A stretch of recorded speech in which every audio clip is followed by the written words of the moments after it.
Hello there, and welcome to Secretum Histories.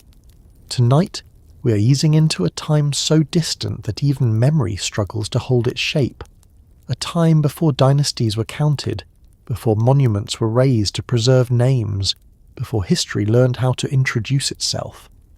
What we are exploring does not begin with Egypt, does not begin with kings or pyramids or crowns laid carefully upon human heads. It begins earlier, quieter, and far less certain. It begins in a world that was already ordered, already observed, already governed, before humanity learned how to record its own existence. This is a story about the Watchers, not as later religions imagined them, not as winged messengers or fallen rebels cast dramatically from the sky, but as figures embedded deep within the oldest records humanity ever produced. Figures who appear not as visitors, but as administrators, not as angels in the modern sense, but as overseers of a system already in motion. Sumerian records do not shout their presence, they do not dramatize them, they simply assume them, quietly, almost casually, as if everyone already knew they were there. Settle in wherever you are. Let the room grow still. Let the day loosen its grip. If you find this calming, if you find yourself drifting comfortably through these older layers of human memory, you can support the channel in the usual ways. And now, without rushing, without spectacle, we begin. Long before Egypt carved its first royal name into stone, long before the Nile became a symbol of divine order and cyclical rebirth, southern Mesopotamia was already asking a very different question. Not who ruled, but who maintained order. Not who conquered, but who watched. The earliest Sumerian texts do not open with triumph or creation in the dramatic sense. They open in the middle of things.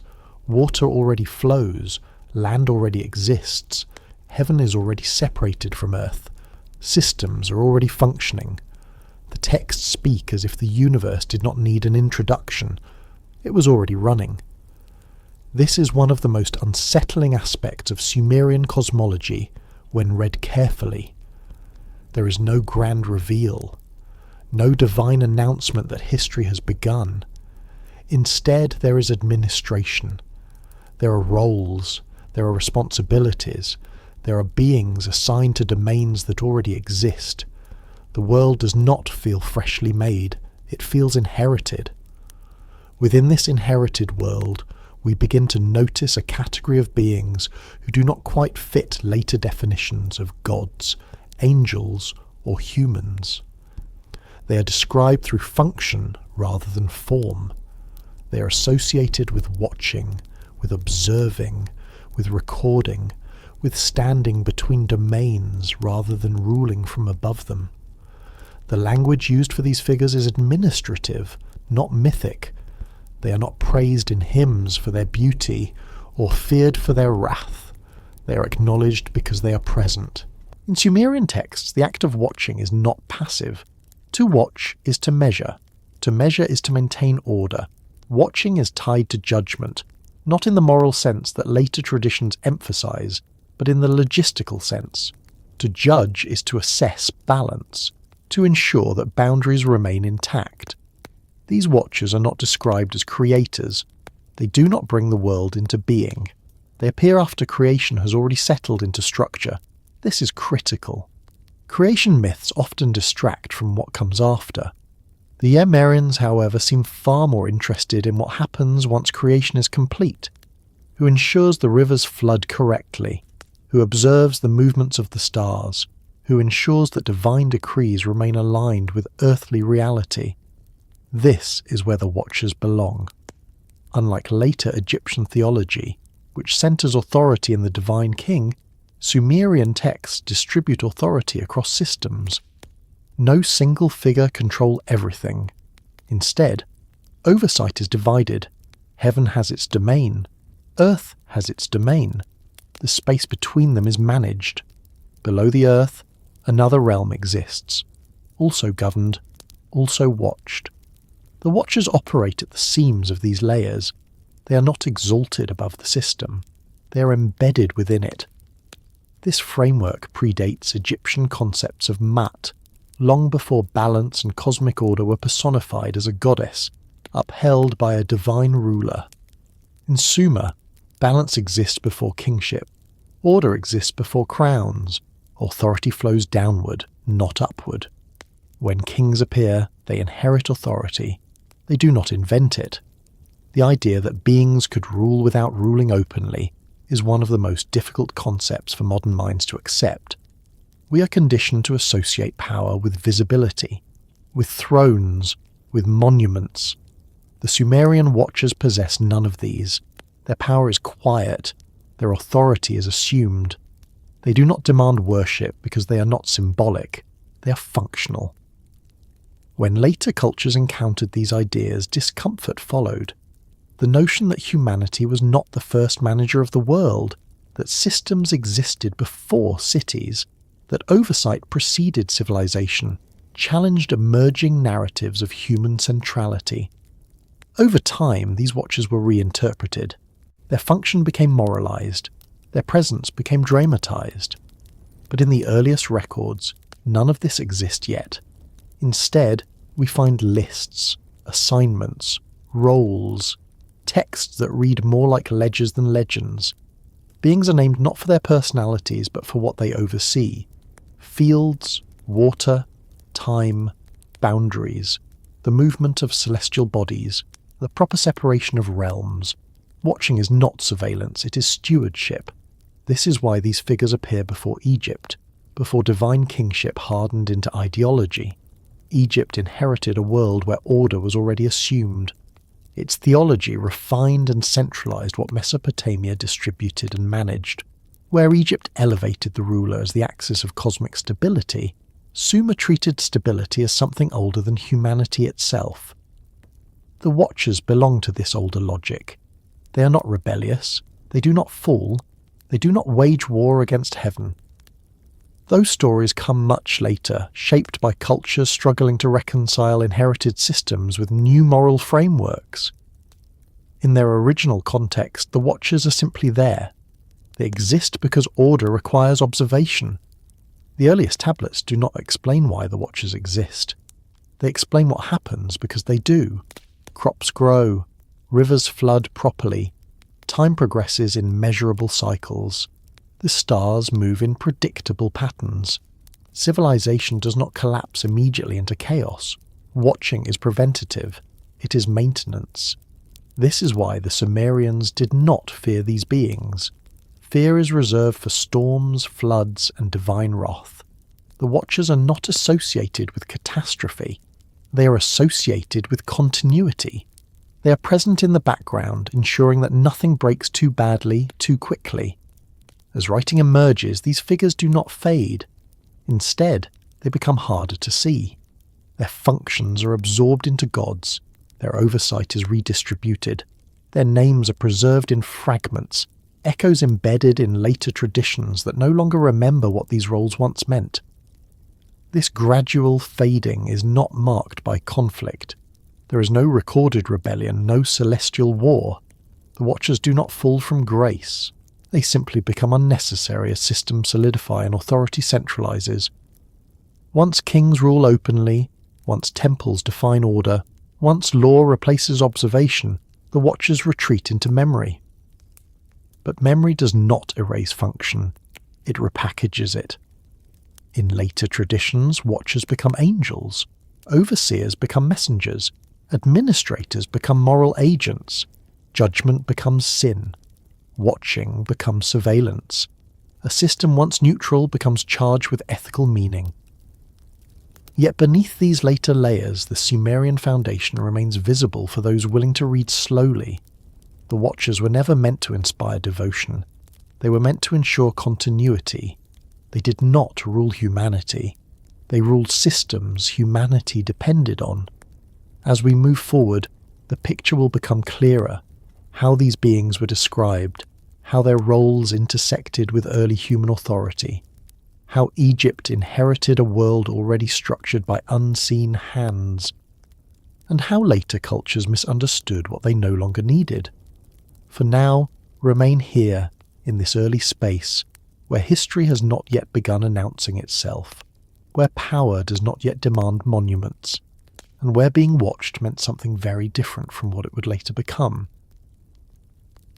There is a subtle but unmistakable shift that begins to appear in the oldest Sumerian records once we stop reading them as myths and start reading them as systems. The gods, who at first glance seem eternal, distant and unassailable, begin to reveal something far more restrained and far more revealing. They are powerful, yes, but they are not untouchable. They exist within limits. They operate inside structures. They are affected by the world they oversee. This is not a later philosophical reinterpretation. It is embedded directly in the language of the tablets themselves. The Sumerians did not describe their gods as absolute, unchanging forces beyond consequence. Instead, they described them as participants in an ordered reality that could strain, resist, and even exhaust them. The divine realm in these texts is not a place of effortless dominance. It is a place of responsibility. When we encounter the gods in the earliest layers of Sumerian writing, they are already burdened. They are already managing systems that require attention. They dig canals. They regulate water. They assign labour. They negotiate authority among themselves. This is not the imagery of beings who exist beyond touch or need. This is the imagery of administrators working within a functioning world that does not automatically obey them. The very fact that the gods complain in these texts should give us pause. Complaints imply limitation. They imply that things are not unfolding as effortlessly as divine power alone might suggest. The junior gods in particular are described as weary. They speak of labour as something that weighs on them. They revolt not out of malice but exhaustion. This detail is often overlooked or brushed aside as mythic colour, but it carries enormous weight. A god who can be tired is a god who's not untouchable. In the Sumerian worldview, creation did not result in a perfectly self-sustaining machine. The cosmos required upkeep, canals clogged, floods needed regulation, fields required maintenance. Order did not preserve itself automatically. It had to be watched, adjusted, corrected, and the beings responsible for this work experienced the strain of that responsibility. This is where the Watchers begin to emerge more clearly, not as rulers issuing decrees from an unreachable height, but as figures embedded within the mechanics of reality. Their authority comes from proximity, not distance. They are close enough to the system to notice when it falters, close enough to intervene, close enough to be affected by the consequences of failure. The idea of untouchable gods belongs to later theology, particularly in cultures where divine authority needed to mirror absolute political power. In Sumer, authority is fragmented. Even the highest gods operate within constraints imposed by the structure of existence itself. Heaven cannot collapse into earth again. The waters cannot simply erase the land without consequence. The gods cannot undo creation without unravelling the very system they depend on. This dependency is rarely stated outright, but it is everywhere implied.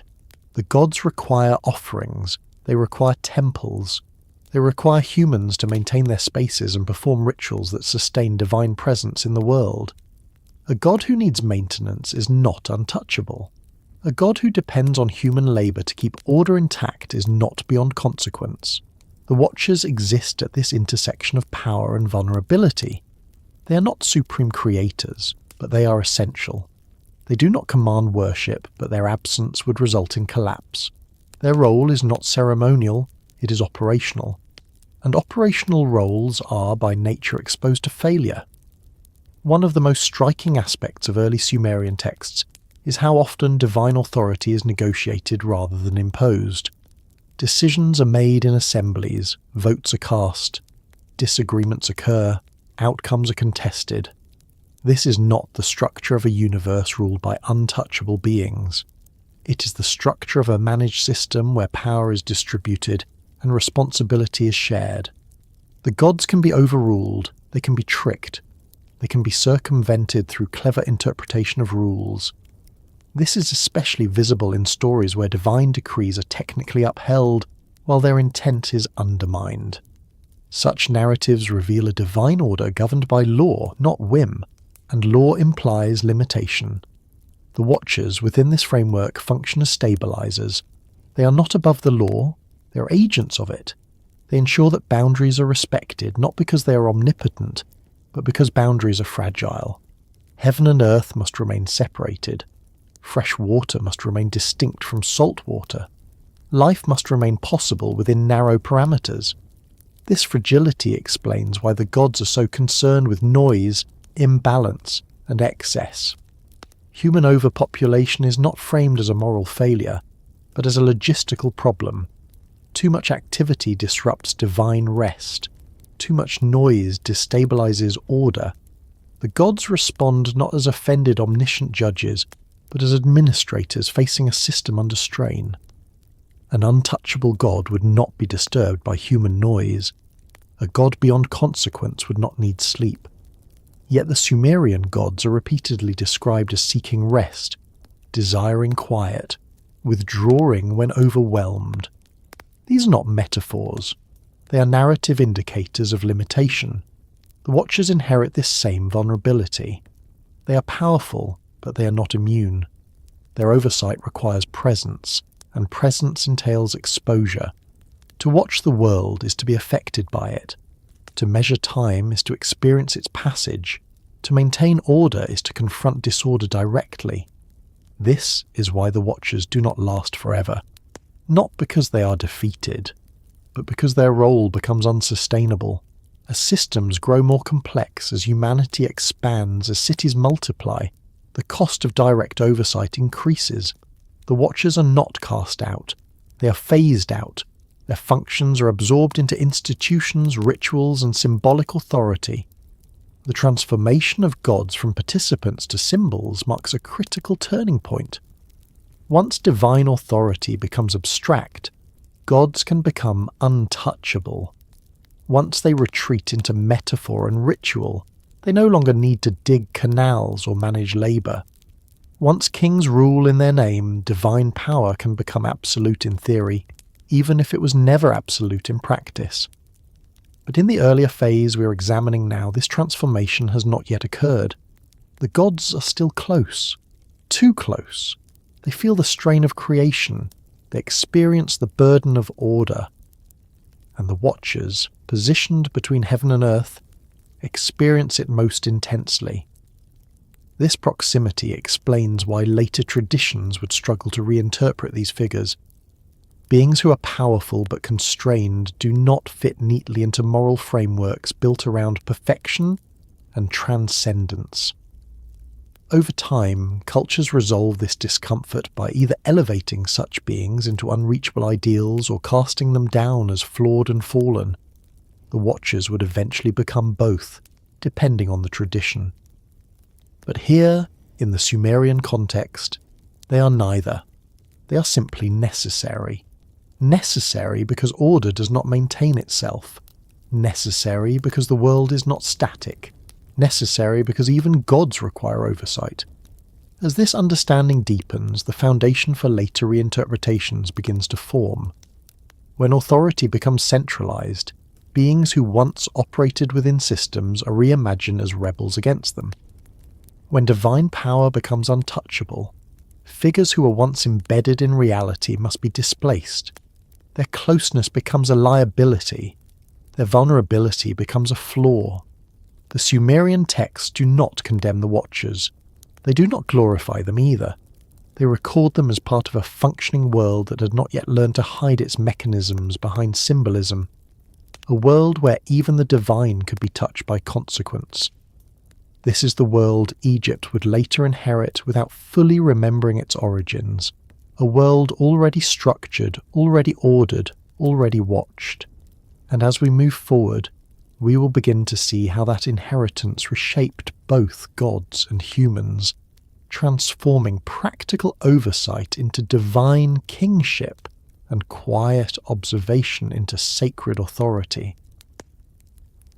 The earliest signs of strain between humans and the divine do not arrive with thunder, rebellion, or catastrophe.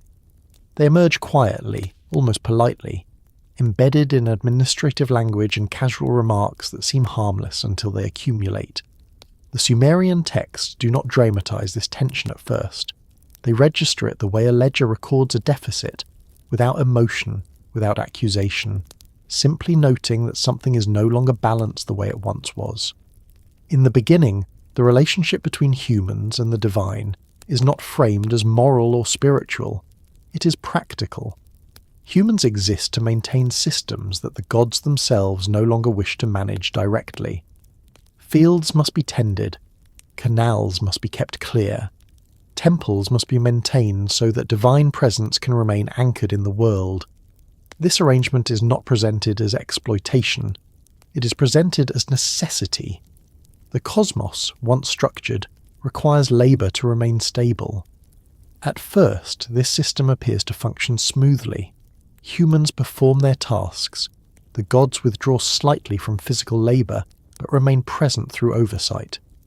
The watchers observe, measure, and ensure that the transfer of responsibility does not result in collapse. There is no resentment recorded, no protest. The texts treat this as a natural progression. But stability is not the same as harmony. Over time, subtle changes begin to surface. Humanity grows in number, cities expand, activity increases. What was once a manageable hum becomes a constant presence. Noise, a recurring theme in Mesopotamian literature, is not merely sound. It represents density, complexity, and uncontrolled growth. It is the audible symptom of a system approaching its limits. The gods do not object to humanity's existence. They object to its scale. This distinction matters. The texts never suggest that humans are inherently flawed or sinful in these early stages. Instead, they become excessive. Too numerous, too active, too present. Their success becomes a problem precisely because it is success. This is one of the earliest and most revealing points of tension. Humanity does not offend the gods through disobedience, but through prosperity. The cities thrive, fields yield harvests, people multiply, civilization works, and in working too well it begins to strain the system that supports it. The divine response to this strain is not immediate punishment. It begins as discomfort. The gods complain of lost rest. Sleep becomes difficult. Quiet becomes rare. These are not metaphors for moral outrage. They are indicators of administrative overload. A system designed for a certain scale is being pushed beyond its intended capacity. The Watchers are the first to encounter this problem directly. Positioned between the divine and human realms, they experience the pressure from both sides. They observe increasing human activity. They register imbalance. Their role is to maintain order, not to judge morality. When strain appears, it is their responsibility to report it. This reporting does not take the form of condemnation. It takes the form of data. Records of population, notes on disruption, observations of imbalance. The Watchers do not accuse humanity. They describe conditions, and those descriptions begin to influence divine deliberation. What is striking is how impersonal this process remains. There is no divine anger at first. There is concern, discussion, debate. The gods gather to assess the situation. They do not ask whether humans deserve to exist. They ask whether the system can sustain them at their current level. This distinction is crucial. Later traditions transform this moment into a moral crisis. Sin replaces strain. Disobedience replaces excess. But the Sumerian framework remains practical. The world is not collapsing because humans are evil. It is destabilizing because they are too many.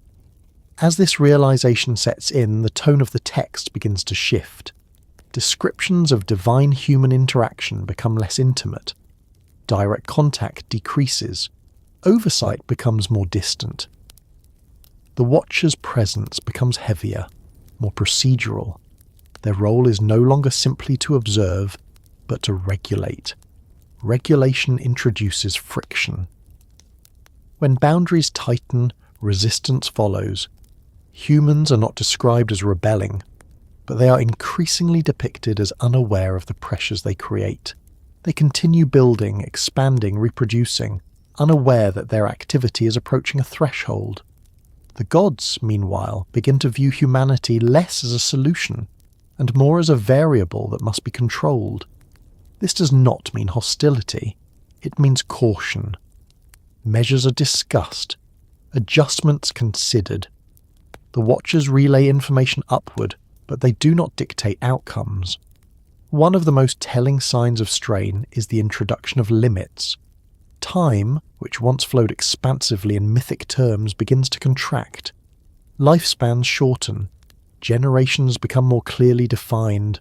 Mortality becomes emphasized. These changes are not framed as punishments, but as controls. The Watchers are implicated in this shift. Their role in measuring time, in observing cycles, becomes central. When time itself becomes a mechanism for regulation, watching becomes enforcement. What was once neutral oversight begins to carry consequence.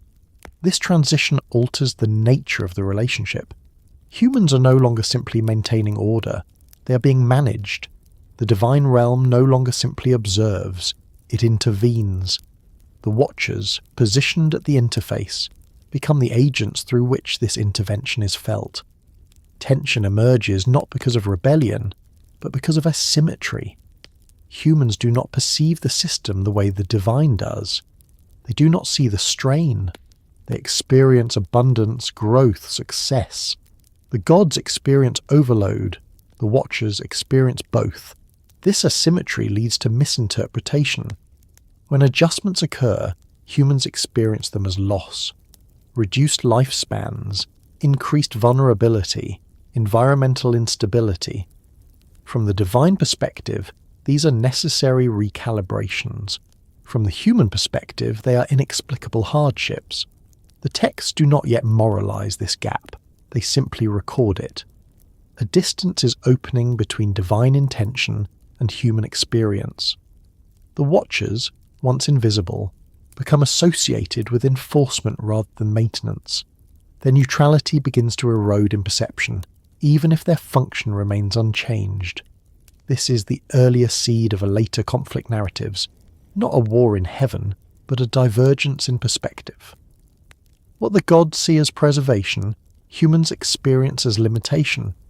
What the Watchers record as imbalance, humans feel as restriction. As this gap widens, trust begins to thin, not openly, not dramatically, quietly.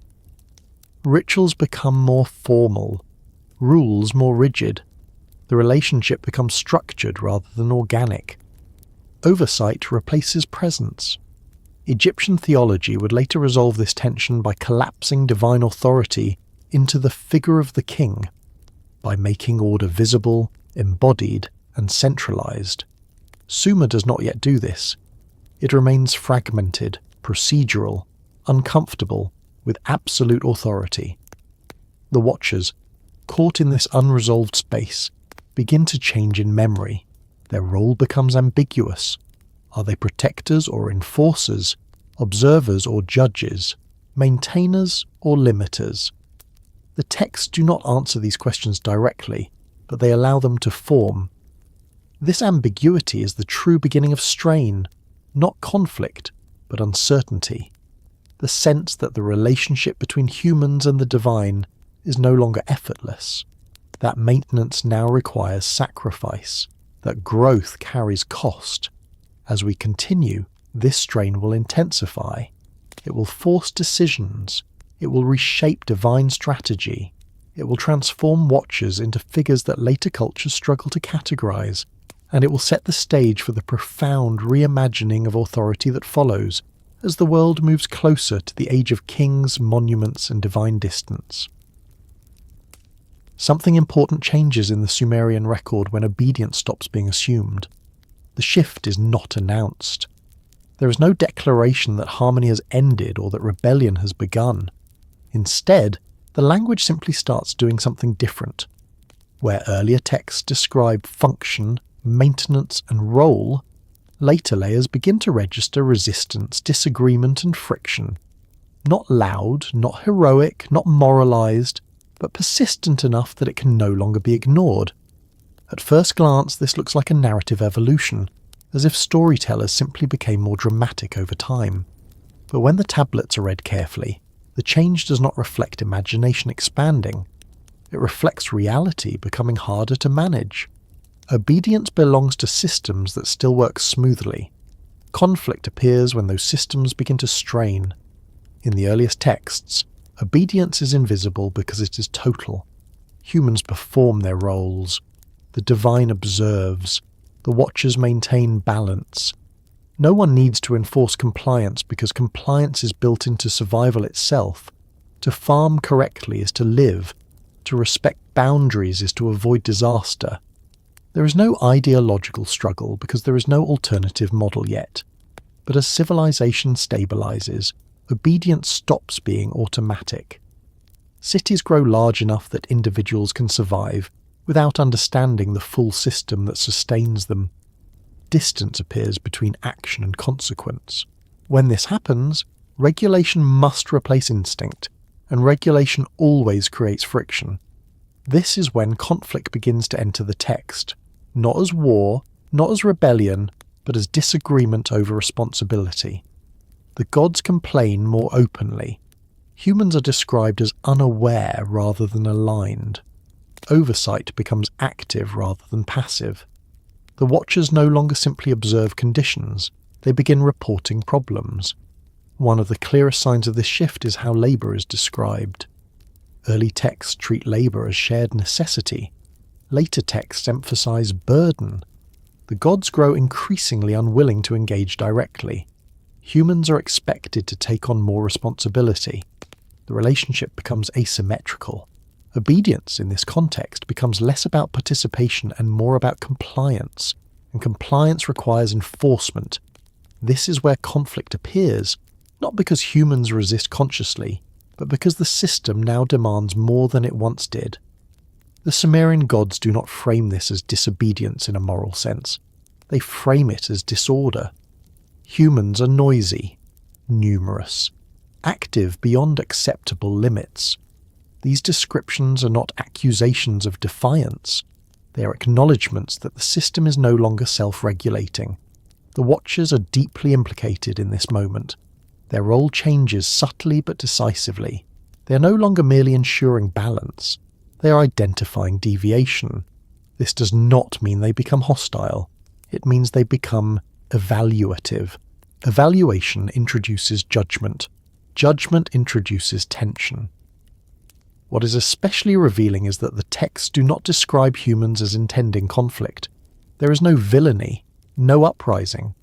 Conflict emerges because human activity begins to interfere with divine function. The gods want rest. Humans want expansion.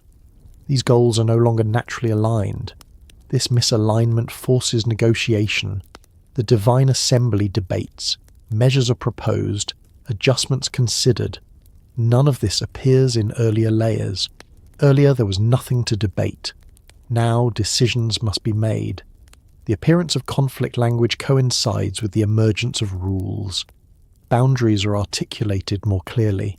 Consequences are specified. When rules exist, violation becomes possible. Obedience must now be chosen rather than assumed. This is a fundamental transformation.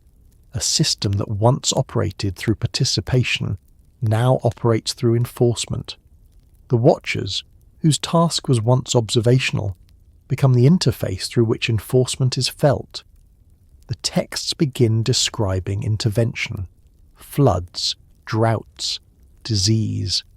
These are not framed as punishments for sin, but as corrective measures. The gods are not angry in the moral sense, they are overwhelmed, and overwhelmed systems respond bluntly. Conflict in this context is not ethical, it is logistical. Humans are not being judged for wrongdoing, they are being managed for excess. This distinction is often lost in later interpretations, but it is crucial to understanding what the Sumerians were actually recording. As this shift takes hold, obedience becomes visible precisely because it is no longer universal. The texts start marking when humans fail to comply, when boundaries are crossed, when noise becomes unbearable. Silence about obedience gives way to commentary on disorder.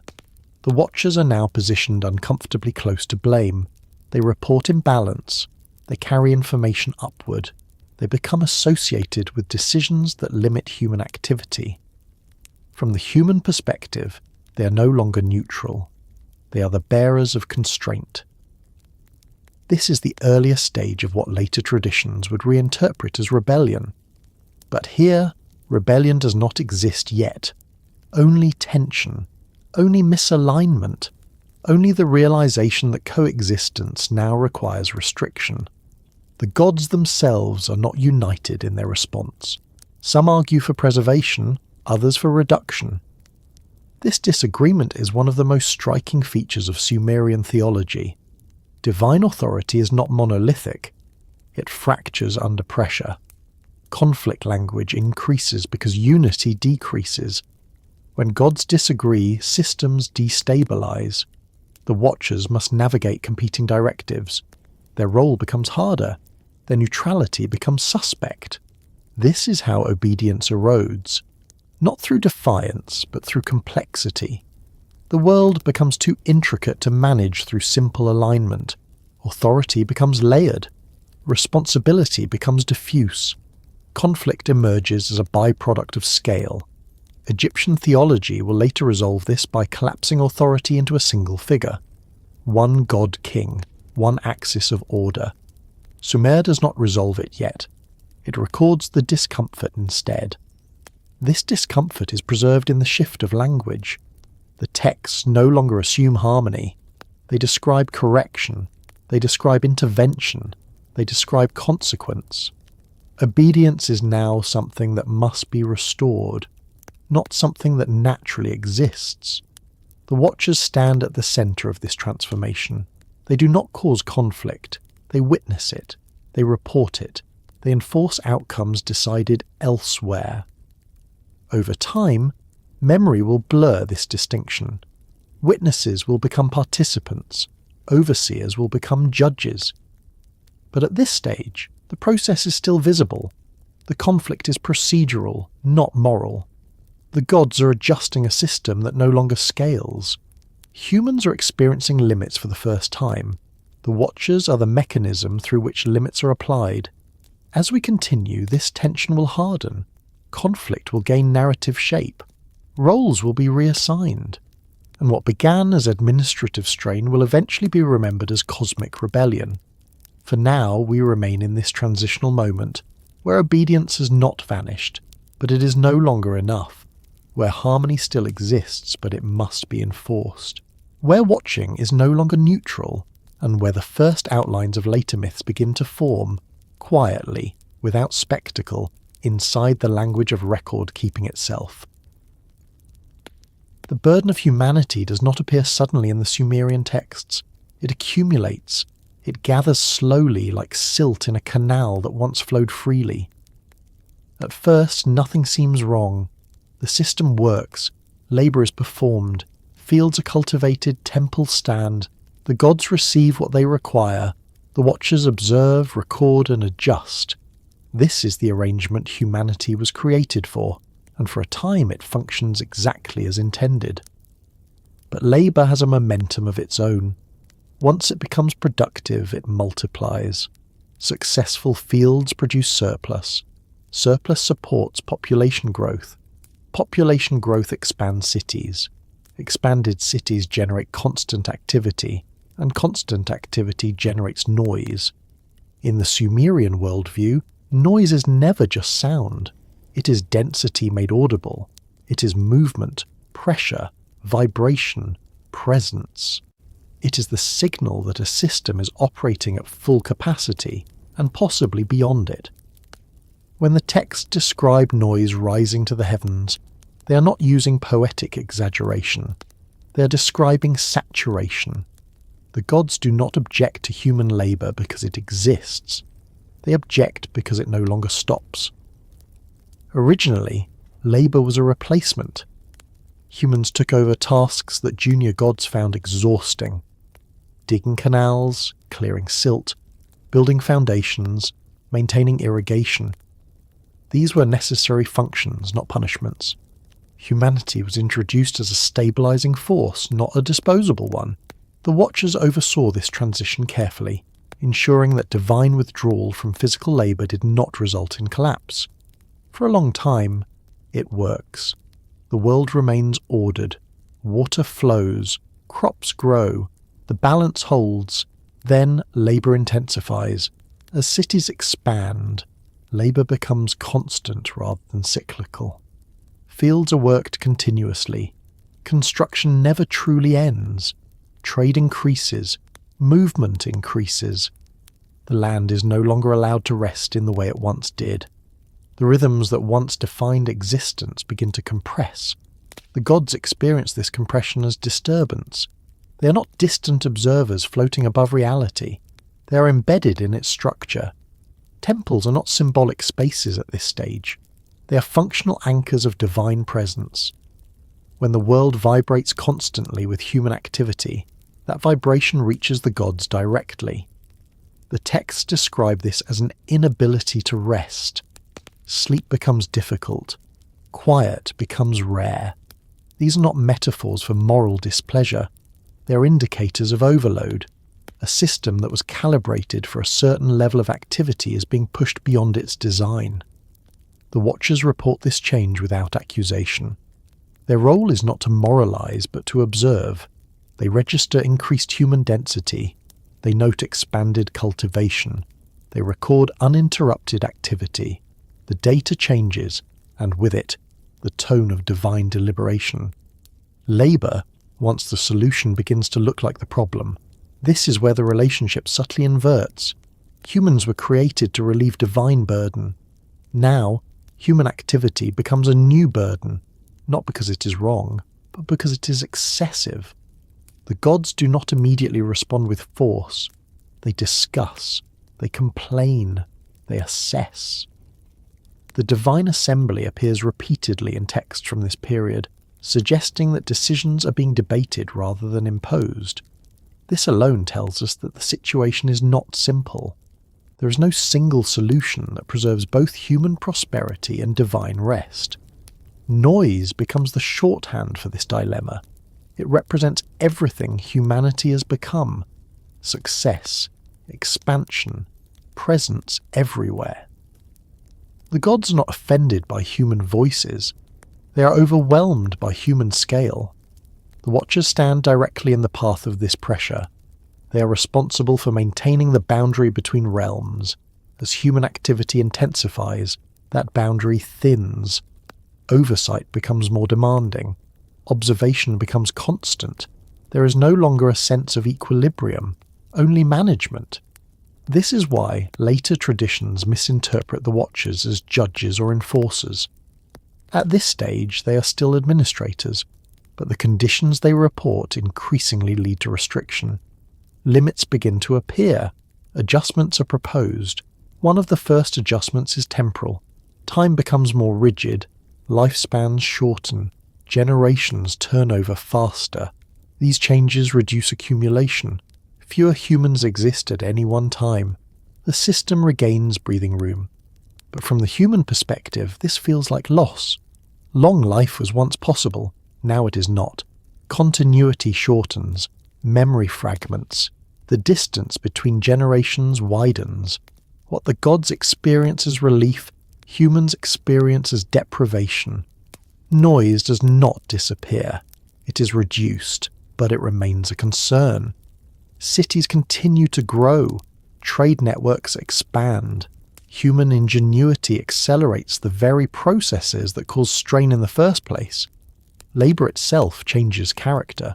What was once maintenance becomes ambition. Construction becomes monumental. Temples grow larger. Cities rise higher. Humanity begins reshaping the landscape more aggressively. The gods did not design humanity to transform the world at this scale. They designed them to maintain it. This mismatch between function and outcome deepens tension. The Watchers now face a different task. They are no longer simply ensuring stability. They are monitoring escalation. Their reports increasingly trigger intervention rather than adjustment. This is the point where labour and noise become inseparable in the texts. Work generates activity. Activity generates sound. Sound signifies imbalance. The gods respond not to labour itself, but to its consequences. The Sumerian texts never describe humans as refusing to work. Disobedience is not the issue. Excess is. Humanity is too effective. This reframes the entire divine response. Later traditions portray floods, plagues, and limits as punishments. In the Sumerian context, they are controls, mechanisms to restore balance in a system that has exceeded its tolerances. The Watchers, positioned as intermediaries, become associated with these controls. They do not decide outcomes, but they deliver information that makes outcomes unavoidable. This association gradually alters perception. Humans begin to experience oversight as intrusion. Watching becomes surveillance. Recording becomes judgment. The original neutrality of the Watchers erodes in memory. Yet in the texts themselves, their role remains consistent. They observe strain. They report excess. They stand where pressure is highest. The growing burden of humanity is not moral failure. It is structural inevitability. Success creates complexity. Complexity generates friction. Friction demands regulation. The gods, constrained by their own need for rest and order, choose reduction over collapse. Noise must be lowered. Activity must be limited. Labour must be constrained. This leads directly to the next stage of the narrative, where divine patience gives way to decisive intervention. Not because humans are wicked, but because the system cannot sustain unchecked growth. As we move forward, labour will cease to be framed as cooperation and begin to resemble obligation. Noise will stop being a symptom and start being treated as a threat. The Watchers will be remembered not for maintaining balance, but for standing at the threshold where balance began to break. And in that shift, the relationship between humanity and the divine will pass another irreversible point, one where coexistence is no longer enough and control becomes the only remaining option. Authority in the earliest Sumerian understanding did not announce itself. It did not demand allegiance. It didn't rely on fear or spectacle.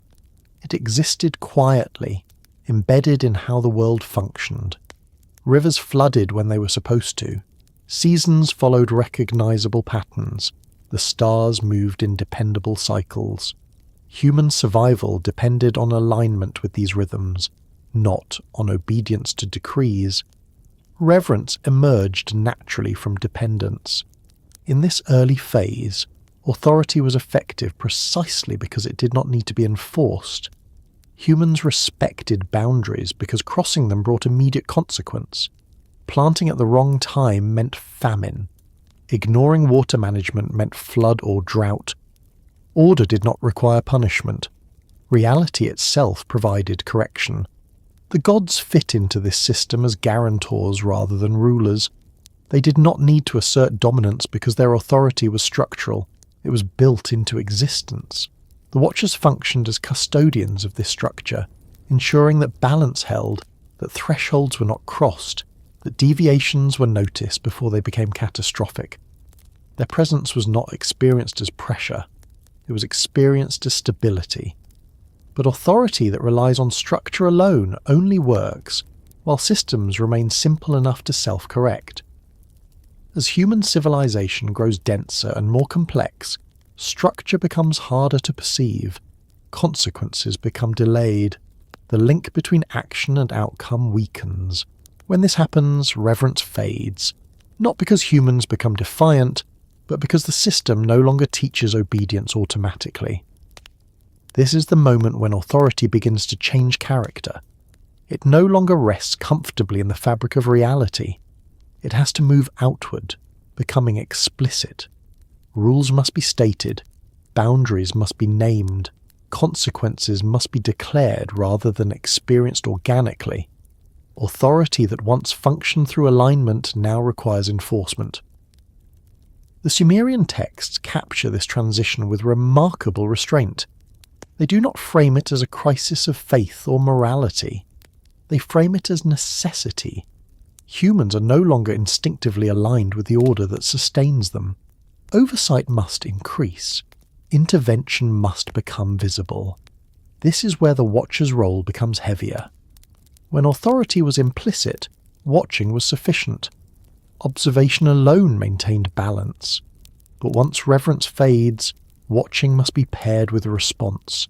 Deviations cannot simply be noted. They must be corrected. Correction introduces force. Even minimal force changes perception. Authority that intervenes becomes authority that can be resisted. Reverence gives way to compliance, and compliance always carries tension. The gods themselves are shown struggling with this shift. They are not comfortable enforcing authority. They debate, they complain, they hesitate. Enforcement disrupts the very harmony they seek to preserve. But without it, disorder accelerates. The texts reveal an uncomfortable truth. Authority rooted in reverence is fragile. It depends on understanding. Once systems become too complex for understanding to remain universal, authority must either adapt or collapse. The Sumerian gods choose adaptation. Enforcement begins subtly. Time limits appear. Lifespans shorten. Environmental pressures increase. These measures are not framed as punishments. They are described as controls, ways of narrowing possibility so that order can be maintained. Humans experience these controls as loss, less time, more vulnerability, greater dependence on institutions. What once felt like a shared system now feels imposed. The Watchers, positioned at the interface, absorb much of this tension. They become associated not with balance, but with limitation. Their presence coincides with restriction. Over time, memory reshapes this association. Overseers become enforcers, observers become judges. Yet the texts themselves never depict the Watchers acting independently or tyrannically.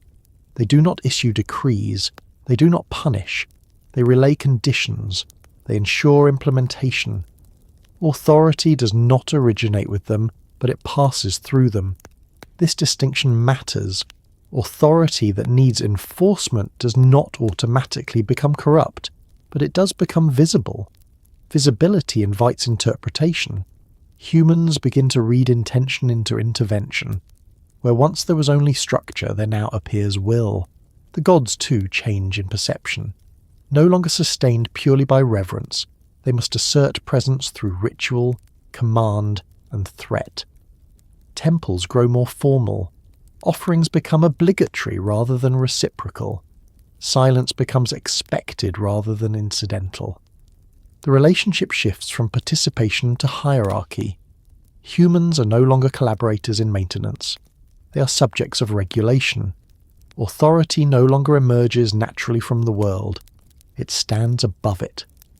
This is a profound transformation. Authority that stands above the world must justify itself. It must explain why limits exist. It must defend intervention.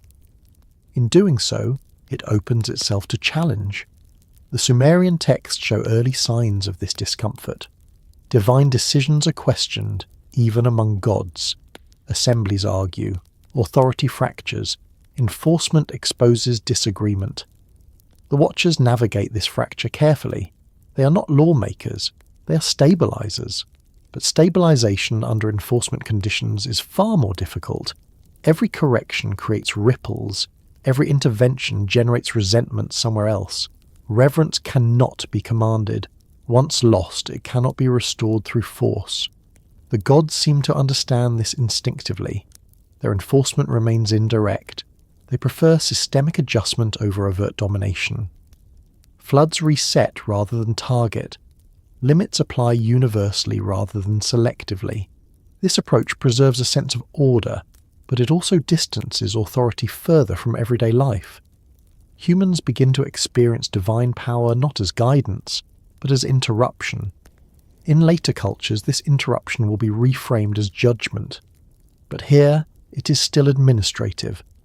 The gods are not condemning humanity. They are containing it. Authority that needs enforcement is always under strain. It must balance effectiveness with legitimacy.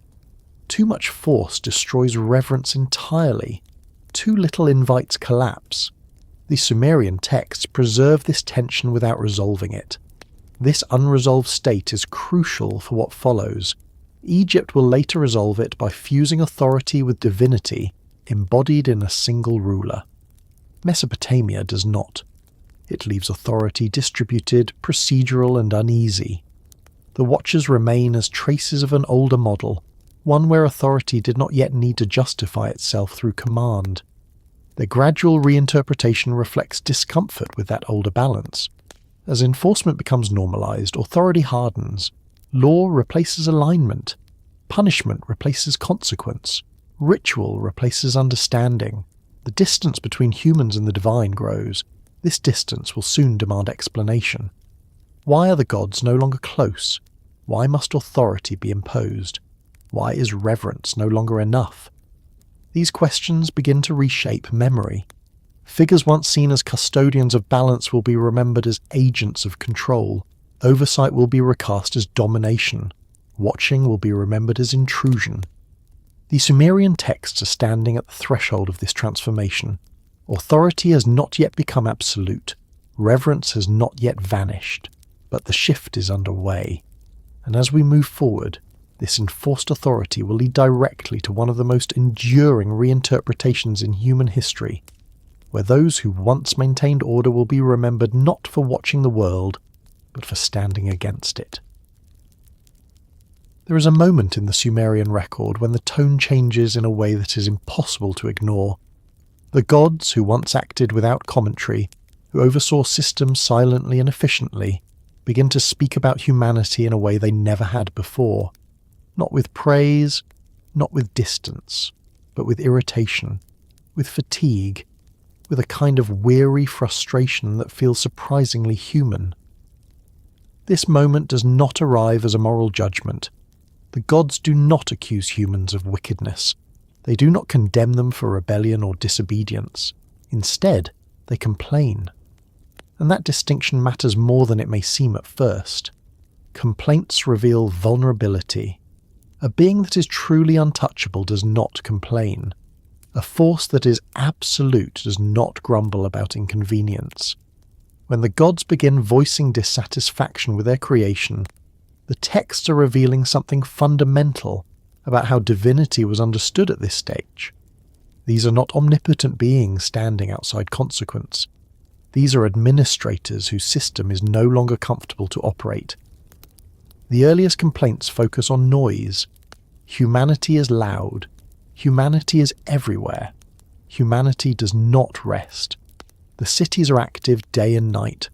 The sound of labour, trade, construction, and daily life fills the world continuously.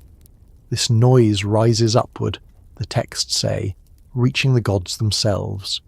Sleep becomes difficult. Rest becomes rare.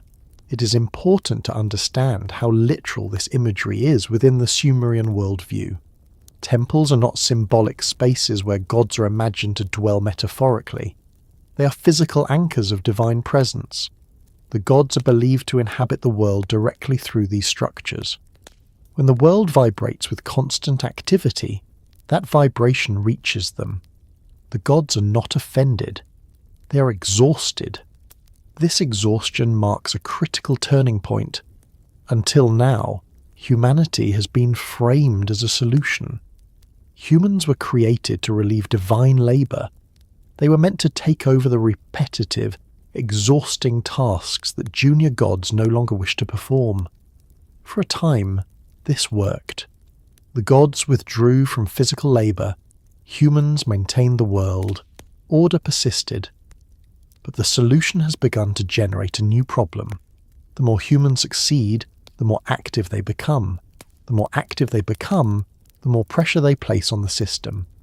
The gods find themselves once again burdened, not by labour this time, but by proximity. Humanity is no longer simply maintaining order, it is overwhelming it. The complaints recorded in the texts are strikingly mundane. The gods want quiet, they want rest, they want distance. There is no language of moral failure here. Humanity is not described as sinful, it is described as disruptive. This is one of the most misunderstood elements of early Mesopotamian theology. Later traditions reinterpret these complaints as divine wrath against corruption. But in the Sumerian context, the problem is scale, not ethics. Too many people, too much activity, too much noise. The Watchers are the first to register this change formally. Positioned between the divine and human realms, they experience the consequences of human expansion directly. They observe the density of cities. They note uninterrupted labour cycles. They report the loss of quiet that once characterised the world. These reports do not accuse humanity. They describe conditions, and those conditions force the gods into deliberation. For the first time, the divine assembly begins discussing humanity not as a helper, but as a burden. This does not mean the gods regret creating humans. It means the original balance no longer holds. Complaints escalate into debate. What should be done? How can order be restored without undoing creation itself? The gods are faced with a dilemma of their own making. If they do nothing, the noise continues. The strain increases. The system degrades. If they act too forcefully, they risk destroying the very infrastructure humans were created to maintain. This tension exposes a limitation in divine authority that the texts never try to hide. The gods cannot simply erase humanity without consequence. They depend on human labour. Temples require upkeep. Offerings sustain divine presence. Eliminating humans entirely would force the gods back into the labour they once rejected. The complaints, then, are not idle grumbling. They're expressions of a structural impasse. One god, in particular, becomes associated with these complaints more than others. The god responsible for maintaining separation, order, and atmosphere finds himself most affected by human activity. Noise disrupts rest. Rest is necessary for stability. Stability is his domain. The texts present this not as cruelty, but as frustration. The gods are not plotting revenge. They are seeking relief. This is where the relationship between humans and the divine subtly shifts from cooperation to management. Humans are no longer just helpers. They are variables that must be controlled. The Watchers, once neutral observers, now find themselves relaying dissatisfaction upward. Their role becomes more consequential. Information they provide leads directly to intervention. It is worth pausing here to consider how different this portrayal is from later religious narratives. In many traditions, divine displeasure is framed as righteous anger. Here, it is closer to burnout. The gods are tired of constant presence, tired of unending activity, tired of a world that no longer knows how to be quiet. This weariness humanizes the divine in a way that later theology often avoids. But in the Sumerian context, it is not seen as weakness. It is seen as realism. Even gods operate within limits. Complaining also signals something else. It signals distance.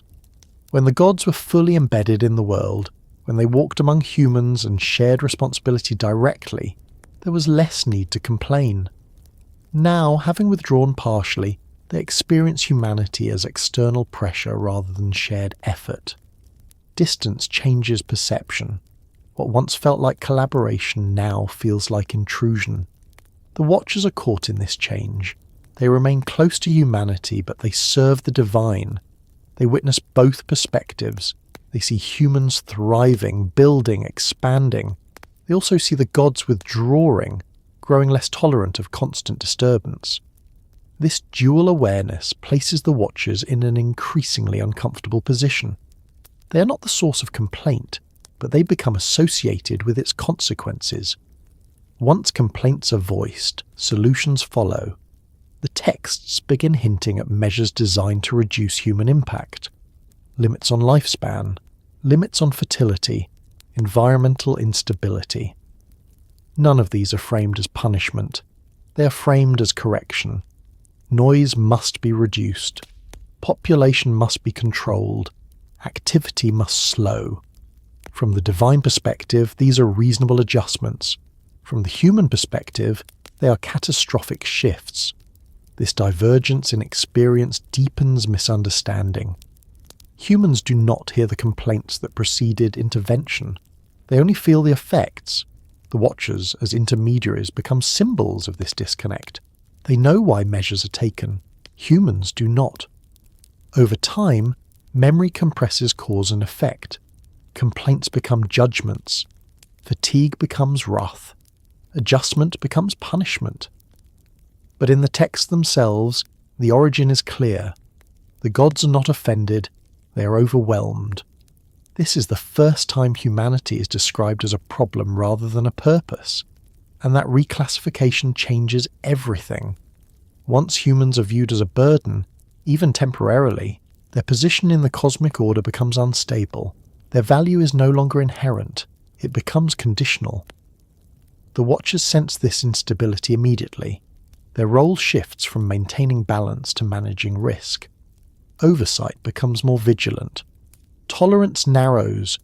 The complaints do not end coexistence, but they mark the beginning of a new phase. A phase where divine patience has limits, where harmony requires intervention, where watching is no longer passive. As we move forward, these complaints will crystallize into decisive action. Measures will be taken that cannot be undone. The relationship between humans and the divine will change permanently. For now, the gods are still talking, still debating, still searching for relief without destruction. But the silence that once defined the world is gone, and once silence is lost, it is rarely recovered. Punishment does not enter the Sumerian record as an act of anger. It enters as a response to resistance, and resistance itself does not first appear as rebellion.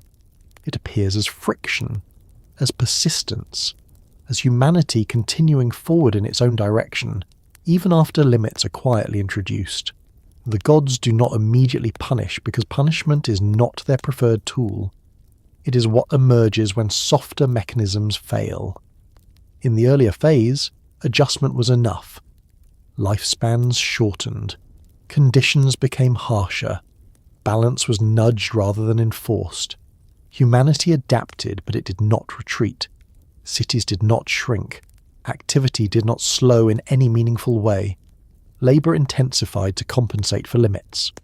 Noise did not fade. It changed character, but it remained constant. From the divine perspective, this persistence begins to look like resistance, even though no human voice is raised against the gods. There are no protests, no refusals to work, no declarations of independence. Resistance is expressed through continuity. Humanity keeps going. This is an important distinction. Punishment is not triggered by defiance. It is triggered by non-compliance with restraint. Humanity does not stop when it is expected to. The system tightens, but pressure remains. The Sumerian texts never portray the gods as misunderstanding this. They know humans are not acting out of malice. They know people are responding to necessity. More mouths require more food. More food requires more labour. More labour requires more coordination. The system feeds itself. But from the divine perspective, intent does not change outcome. The world remains too loud, too crowded, too active. The Watchers continue reporting imbalance. Their observations become repetitive. The same conditions persist despite adjustments. This is when response escalates. Punishment in this context is not framed as moral correction. It is framed as enforcement. When authority can no longer rely on alignment or adjustment, it turns to disruption. Disruption forces change where guidance has failed.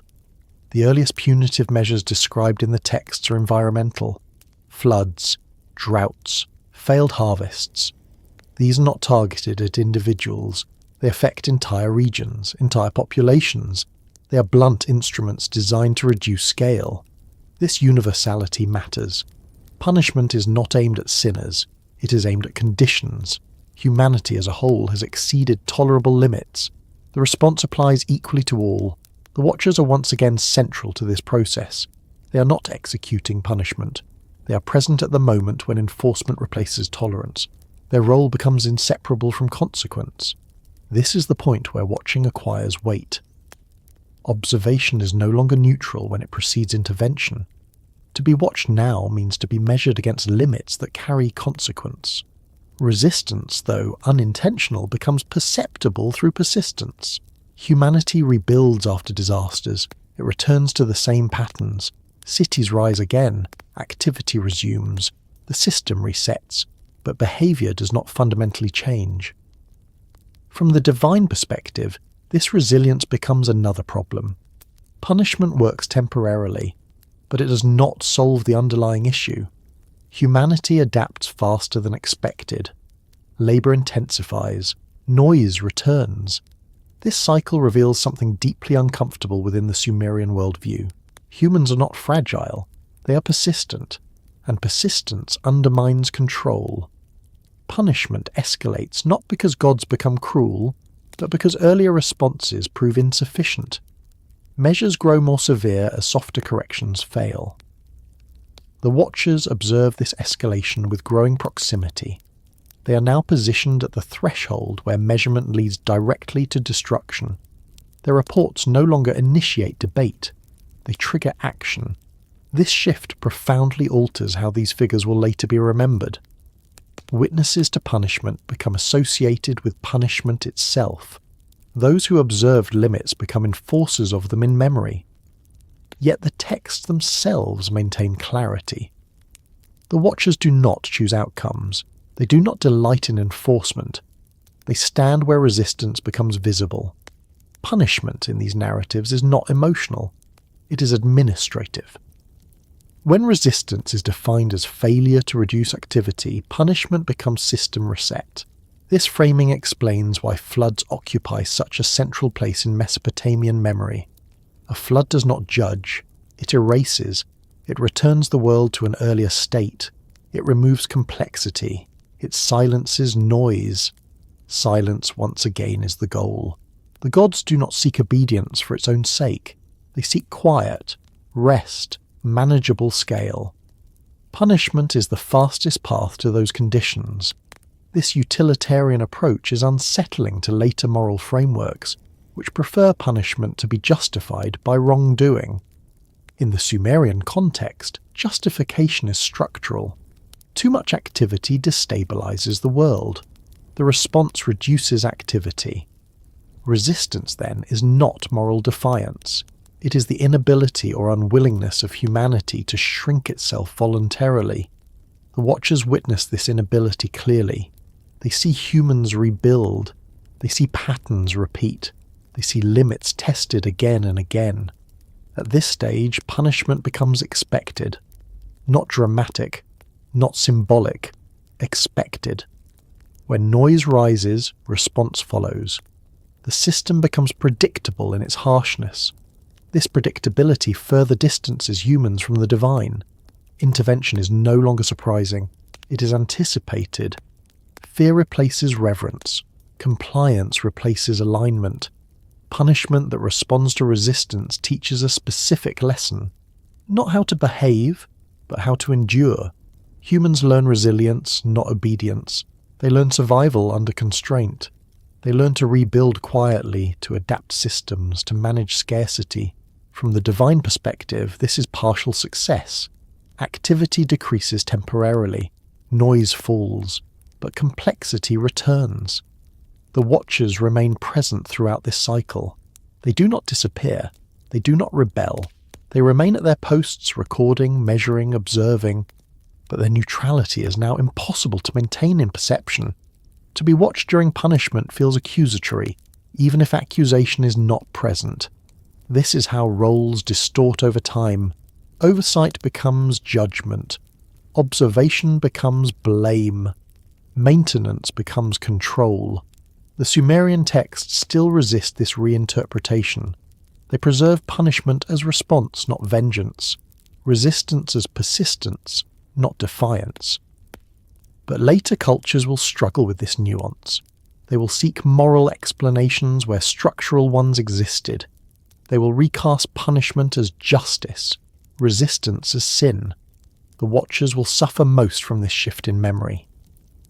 Figures once associated with balance will be remembered as adversaries. Those who stood between worlds will be accused of choosing sides. At this stage, however, the process is still unfolding. Punishment is not yet final. It is escalating, but it remains reversible. The gods still debate, still argue, still seek alternatives. The system has not collapsed into absolutism, but a line has been crossed. Authority now enforces, resistance now triggers disruption, watching now precedes consequence. As we continue, this pattern will culminate in a decisive event that permanently alters the relationship between humanity and the divine, one that transforms punishment from correction into boundary, from response into reset. And when that moment arrives, the Watchers will no longer be remembered as witnesses at all. They will become symbols of the divide itself. The flood does not enter the Sumerian record as a moral reckoning. It appears as a suppression event, the most extreme form of reduction available within a system that has failed to regulate itself through lesser means. This distinction is subtle, but it changes everything about how the event is understood. The flood is not presented as justice delivered. It is presented as silence restored. By the time the flood is introduced, the gods have already tried restraint. Lifespans have shortened. Hardship has increased. Punishment has been applied broadly and repeatedly. Humanity has endured all of it and continued. Cities have been rebuilt, fields replanted, trade resumed, noise has returned. From the divine perspective, this persistence confirms what the Watchers have been reporting for generations. Humanity does not know how to stop. Even when reduced, even when constrained, it expands again. The system cannot stabilize itself while humans remain unchecked. The flood emerges as a final corrective measure not because it is deserved, but because it is effective. In the Sumerian texts, the language surrounding the flood is administrative rather than emotional. There is no indulgence in describing suffering. There is no catalogue of sins. The focus remains on outcome. The world is reset. Activity ceases. Silence returns. This is why the flood narrative always emphasizes noise beforehand. Humanity's sound has become unbearable. The earth is crowded. Rest is impossible. The flood is not aimed at humanity's morality. It is aimed at humanity's volume. A suppression event does not discriminate. It does not seek fairness. It seeks reduction. The flood operates on this logic precisely. It does not target individuals. It does not spare the righteous while punishing the corrupt. It sweeps across cities, fields, temples, infrastructure. Everything that produces complexity is removed at once. The Watchers are present throughout this process, though they are never centered. Their function is already complete by the time the flood begins. They have observed. They have reported. They have confirmed that escalation has failed. The decision is no longer theirs to influence. What follows is execution, not deliberation. The texts describe the flood in terms of convergence. Winds gather, waters rise, boundaries dissolve, heaven and earth blur. This is not chaos for its own sake. It is reversal. The world is returned to a simpler state, closer to the primordial condition from which it emerged. The suppression is total, but it is also temporary. This is critical. The gods do not intend to erase humanity permanently. They intend to quiet it. This is why survival is permitted. One human is warned. One family is preserved. Not because of virtue, but because continuity must be maintained. A system cannot be restarted without a seed. The preservation of life is not mercy. It is necessity. The Watchers do not intervene in this preservation. Their role is not rescue, it is oversight. The warning comes through other means, through clever circumvention of divine decree. This further reinforces that the flood is not about punishment, but about enforcement. Rules are upheld even when outcomes are softened. When the waters recede, the silence is immediate. The texts emphasize stillness, the absence of sound, the emptiness where cities once stood. This silence is not mourned. It is presented as relief. From the divine perspective, the flood has succeeded. but success carries cost. The world that emerges afterward is not the same as the one before. Time is shorter. Lifespans are reduced permanently. Human potential is constrained more tightly. The distance between humans and the divine increases. Direct oversight becomes rarer. The flood does not restore the original balance. It replaces it with a new one. This is one of the most misunderstood aspects of the narrative. The flood is not a return to harmony. It is an admission that harmony cannot be maintained under original conditions. The solution is limitation, not reconciliation. The Watchers, having functioned within a system of continuous oversight, become less necessary in this new world. If humanity is reduced, if lifespan is shortened, if growth is constrained, then constant observation is no longer required. Oversight gives way to law. This transition explains why the Watchers begin to fade from explicit description after the flood. Their role was tied to a world that required direct monitoring. In the post-flood world, boundaries are enforced structurally. Mortality enforces restraint. Scarcity enforces discipline. Distance enforces reverence. The flood is the dividing line between these two systems. Before it, balance was maintained through observation, adjustment, and escalation. After it, balance is maintained through limitation embedded in human existence itself. Later traditions reinterpret this shift morally because the administrative logic becomes difficult to accept. A flood that silences rather than judges feels unsettling. Moral explanation offers comfort. Sin replaces scale. Wrath replaces fatigue. But the Sumerian texts never make this move. They preserve the flood as a necessary suppression event, one that restores quiet but permanently alters the relationship between humans and the divine. The gods do not walk as closely afterward. Oversight becomes symbolic. Watching becomes memory.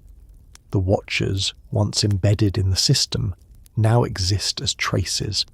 Their function is remembered but no longer active. They are not cast down. They are not condemned. They are rendered obsolete by a world redesigned to regulate itself through constraint. This is why later cultures struggle to place them. Beings who belong to a world before law do not fit comfortably into a world governed by it. The flood marks the moment when authority stops trying to manage humanity dynamically, and instead redesigns humanity to be manageable. From that point forward, resistance no longer triggers suppression events of the same scale.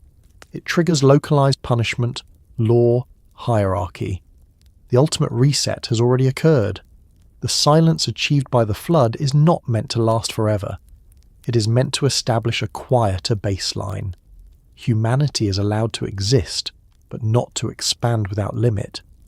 The Watchers are no longer needed to report excess. Excess is now curtailed by design.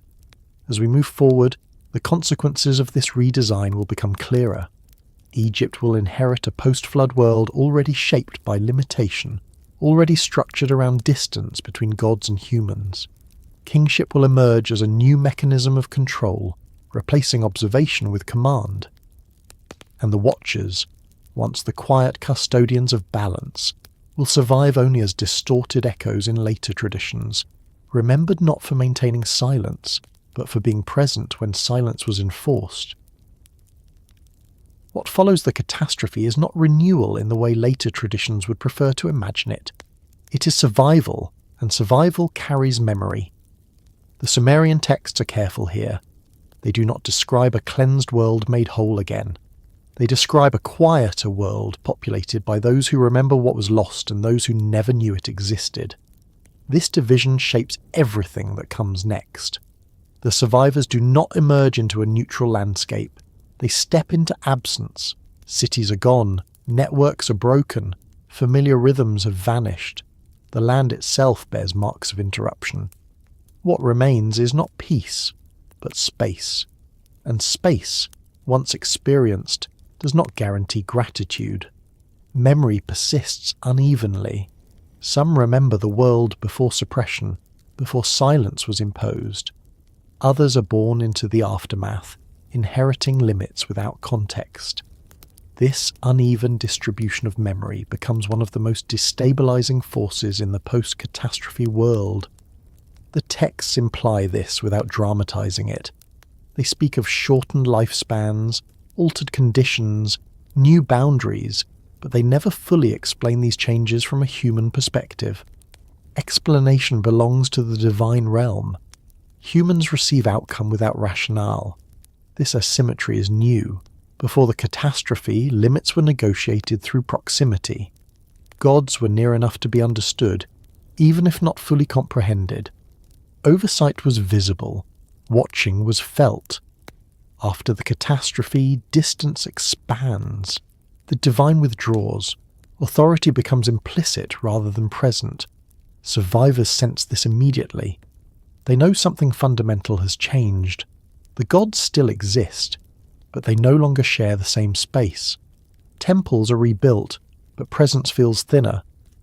Rituals continue, but they feel formal rather than reciprocal. What was once participation becomes obligation. Memory sharpens resentment, even when it is not expressed openly. Those who remember longer life, greater proximity, fewer constraints carry an internal comparison that never resolves. The world feels diminished, even if it remains survivable. This resentment is not rebellion. It is grief expressed through adaptation. Humans rebuild, but they do so with caution. Expansion continues, but ambition is tempered. The memory of erasure lingers. The Watchers, once active participants in Oversight, are now absent from daily experience. Their disappearance is not explained. They do not fall. They do not announce departure. They simply cease to appear as functional agents. Their absence becomes another unexplained change layered onto an already altered world. Those who remember the earlier world notice this absence. Oversight feels less precise. Boundaries are enforced through limitation rather than observation. Mortality replaces monitoring. Scarcity replaces warning. For those born after the catastrophe, this world is normal. They do not resent limits because they have no memory of anything else. They grow within constraints and learn to navigate them intuitively. Authority feels distant, but stable. This generational divide creates a subtle fracture, not in open conflict, but in world view. Memory becomes a burden carried by the few. Silence becomes natural to the many. The Sumerian texts preserve this divide indirectly through emphasis on lineage and ancestry. Survivors are named. Their descendants are counted. Time becomes segmented.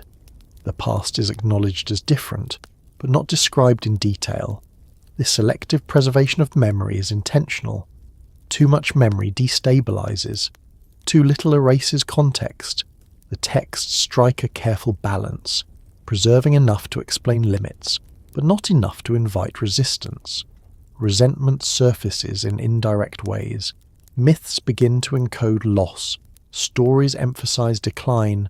Long-lived figures become symbolic rather than historical. The Golden Age retreats into legend. The Watchers become part of this symbolic drift. Their function is remembered, but their role is no longer clear. They appear in fragments, echoes, altered forms. What they once did is no longer necessary, but the memory of their presence persists as unease. Survivors adapt to this unease by building institutions. Kingship gains importance. Law replaces observation. Authority becomes human-facing. Where divine oversight receded, human hierarchy advances. This is not presented as betrayal. It is presented as necessity. Someone must manage what the gods no longer monitor directly. Someone must enforce limits when silence alone is insufficient. Resentment does not explode because it is diffused. Humans redirect dissatisfaction into structure. Temples grow larger. Rituals become more elaborate. Authority becomes visible again, but now it is embodied in human rulers rather than unseen watchers. This shift changes the meaning of obedience. Before, alignment with order was experiential. Now it is codified. Rules replace rhythms. Memory of catastrophe justifies compliance. Survivors teach their descendants caution. Expansion is pursued carefully. Noise is managed deliberately. Silence becomes valued. Rest becomes regulated. The catastrophe becomes a reference point rather than a threat. It does not need to be repeated to remain effective. Its memory alone constrains behavior. The watchers, once enforcers through observation, are no longer required in this role. Their absence is functional. A world designed to limit itself does not need constant oversight, but absence does not equal forgetting. Resentment, when unexpressed, transforms. It becomes myth. It becomes reinterpretation. It becomes the seed of later narratives that struggle to explain why the divine withdrew and why humanity was diminished. Later, cultures will reinterpret this resentment as moral failure. They will frame catastrophe as deserved punishment. They will transform administrative suppression into ethical judgment. The Sumerian texts resist this transformation. They preserve the aftermath without assigning blame. Humanity survives. The world continues. The system holds. But something essential has been lost, and that loss shapes everything that follows. The survivors carry memory not as protest, but as quiet tension. They build within limits, but they do not forget that those limits were imposed. They respect authority, but they no longer experience reverence in the same way. The watchers fade from presence into concept. Oversight becomes abstract. Judgment becomes symbolic. Watching becomes remembered as something that once existed, but no longer does. This memory will resurface later in altered forms, in stories of guardians, in tales of angels, in narratives of beings who once walked close to humanity and then vanished. But here, in the immediate aftermath, there is no drama, only rebuilding, only adjustment, only the slow normalization of constraint. Survivors do not ask why, they learn how. And in learning how, they pass forward a world that is quieter, smaller, and more controlled than the one they inherited. The catastrophe succeeded in its purpose. Silence returned, growth slowed, authority stabilized, but memory remained. And memory, carried forward quietly, would ensure that the divide between humans and the divine would never fully close again, even as new structures rose to replace what had been lost. The shortening of human lifespans enters the Sumerian texts without ceremony, without justification, and without explanation. It is not announced as a punishment. It is not framed as a curse. It simply appears as a fact of the world that follows the catastrophe. One generation lives less than the one before it, and then less again, until shortened life becomes normal. The absence of explanation is not an oversight. It is deliberate. In earlier portions of the record, time behaves differently. Antediluvian figures endure for spans that defy later human experience. Kings rule for tens of thousands of years. Existence stretches outward, expansive and slow. Memory accumulates across centuries. Authority flows through continuity rather than turnover. This is not presented as symbolic exaggeration. It is presented as the natural state of a world operating under different conditions. After the catastrophe, that condition no longer exists. The texts do not describe a decision to shorten life. They do not attribute it to divine anger or retribution. Lifespan simply contracts, as if the world itself has been recalibrated. This is one of the most revealing features of the post-catastrophe order. The change is systemic, not reactive. If punishment were the goal, the text would say so. Sumerian literature does not shy away from describing divine displeasure when it wishes to. The silence here suggests something else. Lifespan reduction is not meant to communicate moral failure. It is meant to enforce limitation. Long life is accumulation. It allows memory to persist across generations. It permits authority to stabilize around individuals rather than institutions. It enables growth without turnover. In a world already struggling with excess, Long-lived humans are structurally dangerous. Shortened life introduces decay into the system by design. This is not decay in the sense of collapse, but in the sense of renewal through replacement. When individuals die sooner, accumulation resets more frequently. Power cannot consolidate indefinitely. Memory fragments. Experience must be relearned. Expansion slows. From the perspective of system management, lifespan reduction is elegant. It requires no ongoing intervention, no enforcement, no punishment. It operates invisibly, continuously, and universally. The Watchers, whose earlier role involved constant observation and reporting, become unnecessary in a world governed by built-in limitation. Mortality replaces oversight. Time itself enforces balance. This explains why lifespan reduction is not explained. Explanation invites challenge. If humans understood why life was shortened, they might resist the rationale. By leaving the cause unstated, the change becomes naturalized. Humans experience it as the way the world works, not as an imposed rule. The texts support this reading by how they handle genealogy. Early records linger on lineage, tracing descent across immense spans. Later records compress generations. Names blur, time accelerates, memory thins. This compression is not accidental. It reflects a world where long continuity is no longer possible. Knowledge must be transmitted quickly. Authority must be delegated. Institutions must replace individuals. The gods benefit from this arrangement without needing to act overtly. Reduced lifespan limits human capacity for unchecked growth. It also limits resentment. Grievance dies with those who remember earlier conditions. New generations are born into constraint and accept it instinctively. The Watcher's disappearance from active oversight coincides with this shift. A world regulated by mortality does not require constant monitoring. Deviations self-correct through generational turnover. This is why the texts never describe lifespan reduction as loss. They describe it as fact. The emotional weight is left to the reader. Humans feel the change, but they are not told how to interpret it. Some remember longer life and mourn it quietly. Others know no alternative. Over time, shortened lifespan becomes unremarkable. This unremarkability is the point. In later traditions, lifespan reduction is moralized. Death becomes punishment. Mortality becomes consequence of sin. These narratives arise precisely because the original explanation was absent. Cultures uncomfortable with unexplained limitations seek meaning. The Sumerian texts do not seek meaning, they record outcome.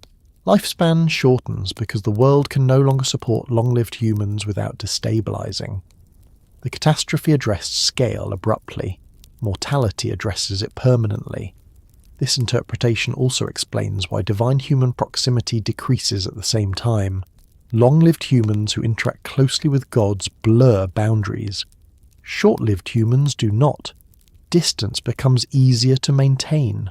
Authority becomes symbolic. Ritual replaces presence. Law replaces observation.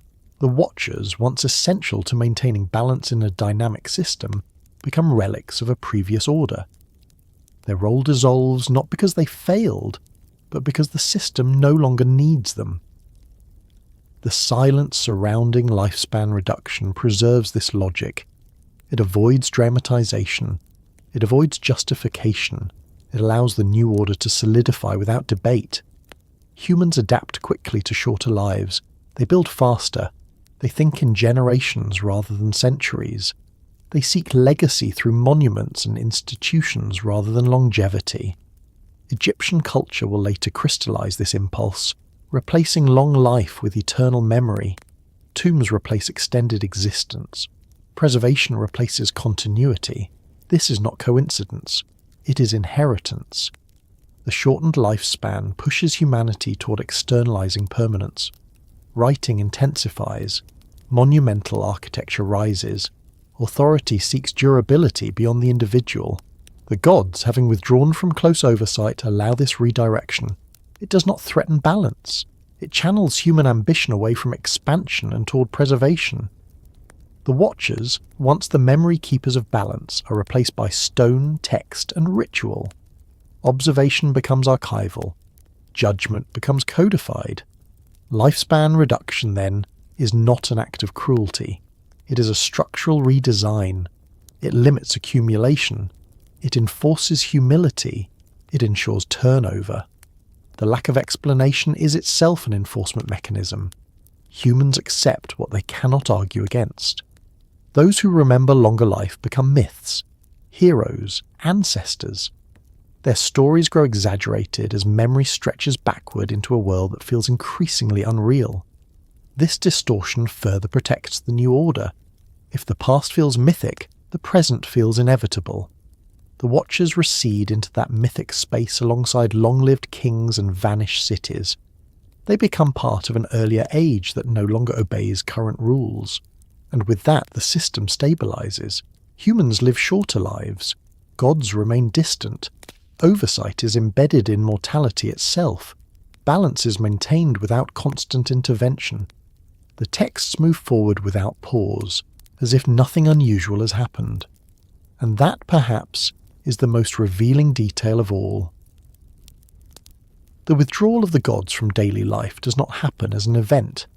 It unfolds as a process so gradual that it is almost invisible while it is happening. The Sumerian texts never mark a moment when the divine steps back and humanity is left alone. There is no announcement, no declaration of distance, no closing of a gate between realms. Instead, presence thins, contact shortens, responsibility shifts.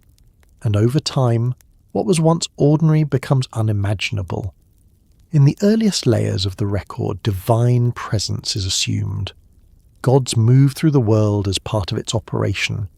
They are not abstract principles invoked only through ritual. They are participants. They argue. They negotiate. They intervene. They experience fatigue. Their needs are practical. Their concerns are logistical. Daily life includes them not as objects of worship, but as components of reality. Temples at this stage are not places one visits to reach the divine. They are places where the divine already is. Ritual is not an attempt to summon attention. It is maintenance. Offerings are not bribes. They are sustenance. Humans and gods exist within the same operational framework, even if they occupy different levels of authority. After the catastrophe, this framework no longer holds. The flood does not just reduce humanity, it reconfigures proximity. When the world is reset, it does not return to its earlier intimacy. The gods do not resume walking among humans. Oversight does not resume its former density. Instead, the divine begins to recede into structure rather than presence. This shift is not punitive, it is protective. Close proximity proved unsustainable. Human activity overwhelmed divine rest. Observation required constant intervention. Watching became labour. The new order is designed to avoid repeating this strain. Distance becomes a solution. At first, the withdrawal is subtle. The gods are still invoked in everyday matters. Their names remain attached to fields, rivers, professions. But their involvement becomes more conditional. Where they once acted directly, they now respond selectively. Where they once corrected continuously, they now allow consequence to operate longer. Humans notice this change without naming it. Rituals become more formal. Offerings become more frequent. Prayer becomes more structured. These are not signs of increased devotion. They are signs of uncertainty. When presence weakens, humans compensate by intensifying communication. The Watchers, who once occupied the space between realms, are among the first to fade from daily experience. Their role depended on proximity. They observed systems in motion. They adjusted balance in real time. In a world governed by built-in limitation, their function diminishes. This disappearance is not sudden. It happens through reassignment. Oversight is redistributed into law, ritual, and natural constraint. Mortality enforces limits more effectively than observation ever could. Scarcity disciplines behavior without warning. Time itself becomes the regulator. The Watchers do not leave in rebellion or disgrace, they are rendered unnecessary. This is why later texts struggle to describe their absence. There is no story of departure because there was no departure. There was replacement. Function migrated into structure. As divine presence recedes, human authority expands. Someone must interpret divine will when it is no longer obvious. Someone must enforce order when oversight is no longer constant. Kingship begins to fill this vacuum. At first, kings are not divine rulers. They are intermediaries. They act on behalf of absent authority. Their legitimacy depends on alignment with divine order, not embodiment of it. This is a transitional role, uncertain and fragile. The gods allow this development because it preserves distance. Human authority absorbs daily friction. Divine authority remains intact but less exposed. The texts reflect this shift by changing how gods are described. They appear more often in hymns than narratives. Their actions are commemorated rather than witnessed. Memory replaces immediacy. This transformation alters the emotional texture of belief. Fear replaces familiarity. Reverence replaces cooperation. Mystery replaces understanding. Humans no longer expect gods to intervene in small matters. They appeal to them in crises. Divine action becomes exceptional rather than routine. This is a profound change. A god who intervenes daily is accountable. A god who intervenes rarely is absolute. The withdrawal of the gods allows authority to harden. Distance protects power. The less accessible the divine becomes, the less it can be challenged, questioned, or negotiated with. The Watchers, whose role involved constant negotiation between realms, cannot exist in this environment. Negotiation implies accessibility. Accessibility implies vulnerability. By withdrawing, the gods eliminate both. The Sumerian texts preserve this transition without commentary. They do not frame withdrawal as abandonment. They present it as evolution. The world has changed. The divine adapts. Humans adapt as well. They begin to rely more heavily on institutions. Law codes emerge. Bureaucracy expands. Writing becomes more administrative. Records track obligation rather than participation. Daily life becomes human-managed.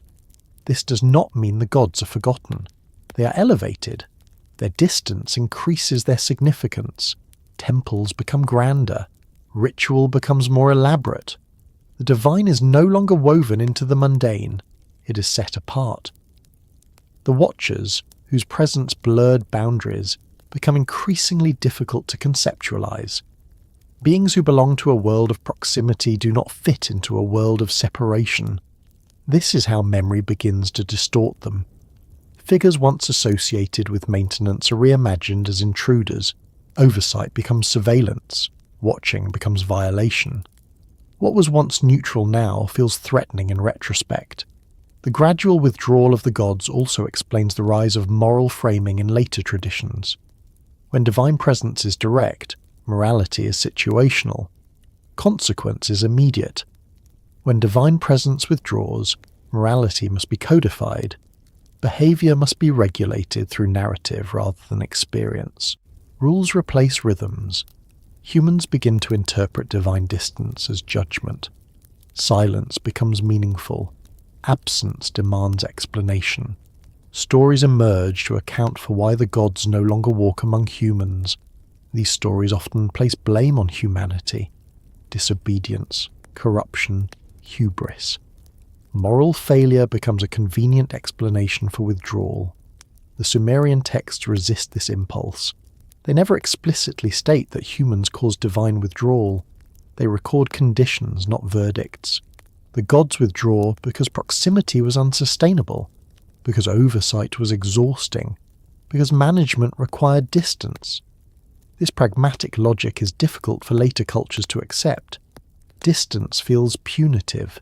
It feels like rejection. Moral explanation offers emotional resolution, but here the logic remains administrative. The world is quieter now, smaller, more constrained. divine rest is protected. Human activity is bounded. The Watchers no longer patrol boundaries because boundaries are internalized.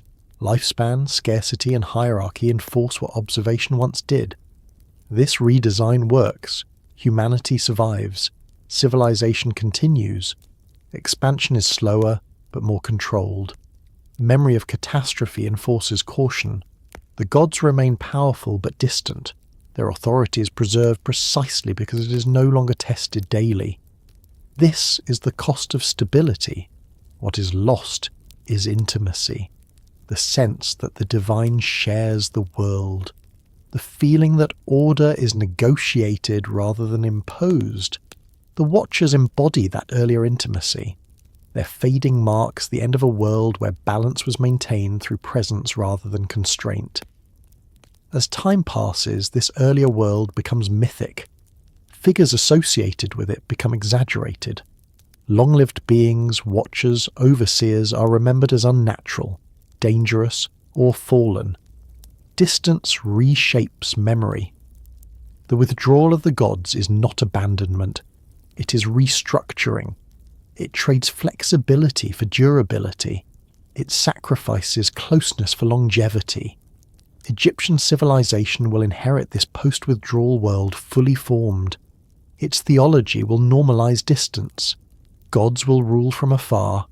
Kings will mediate. Order will be embodied rather than shared. But the Sumerian record preserves the transition itself. It shows the moment when daily divine life recedes into abstraction. This makes the texts uniquely valuable. They capture not just belief but change, not just cosmology, but adaptation. The gradual withdrawal of the gods is not dramatic. It is effective. It stabilizes a system that could not otherwise sustain itself. And yet, something lingers, a memory of closeness, a memory of being watched not as a threat, but as care, a memory of a world where order was maintained through presence rather than punishment. This memory does not disappear. It waits. In later chapters, it will resurface in distorted forms, in stories of angels who fell, in myths of guardians who transgressed, in narratives that struggle to explain why the divine once walked close and no longer does. For now, the withdrawal continues quietly. The gods step back, humans step forward, structures replace Watchers, and the world moves on stable, quieter, and irrevocably changed. Deaths begin to appear in the Sumerian texts with a noticeable change in tone once the world settles into its post-catastrophe shape. They are recorded, acknowledged, and counted, but they are not mourned. There is no lingering over grief, no extended lamentation, no attempt to preserve the emotional weight of individual loss. Death becomes a feature of the system rather than a rupture within it. This is not because the Sumerians did not care about death. It is because death, in this phase of the record, has ceased to be exceptional. When lifespans shorten and divine proximity recedes, mortality becomes predictable. Predictability removes shock. What is expected no longer demands ritualized sorrow in the same way. Earlier texts, those that describe the world before suppression and redesign, treat death differently. Long life makes death notable. When existence stretches across centuries, its ending carries narrative weight. The passing of a long-lived figure marks the close of an era. Memory pauses. Lineage shifts meaningfully. After the catastrophe, this framework dissolves. Death accelerates. Generations turn over quickly. Loss becomes frequent enough that to mourn each one fully would immobilize society. The texts reflect this adaptation. They do not dwell, they move on. This shift is not coldness, it is survival.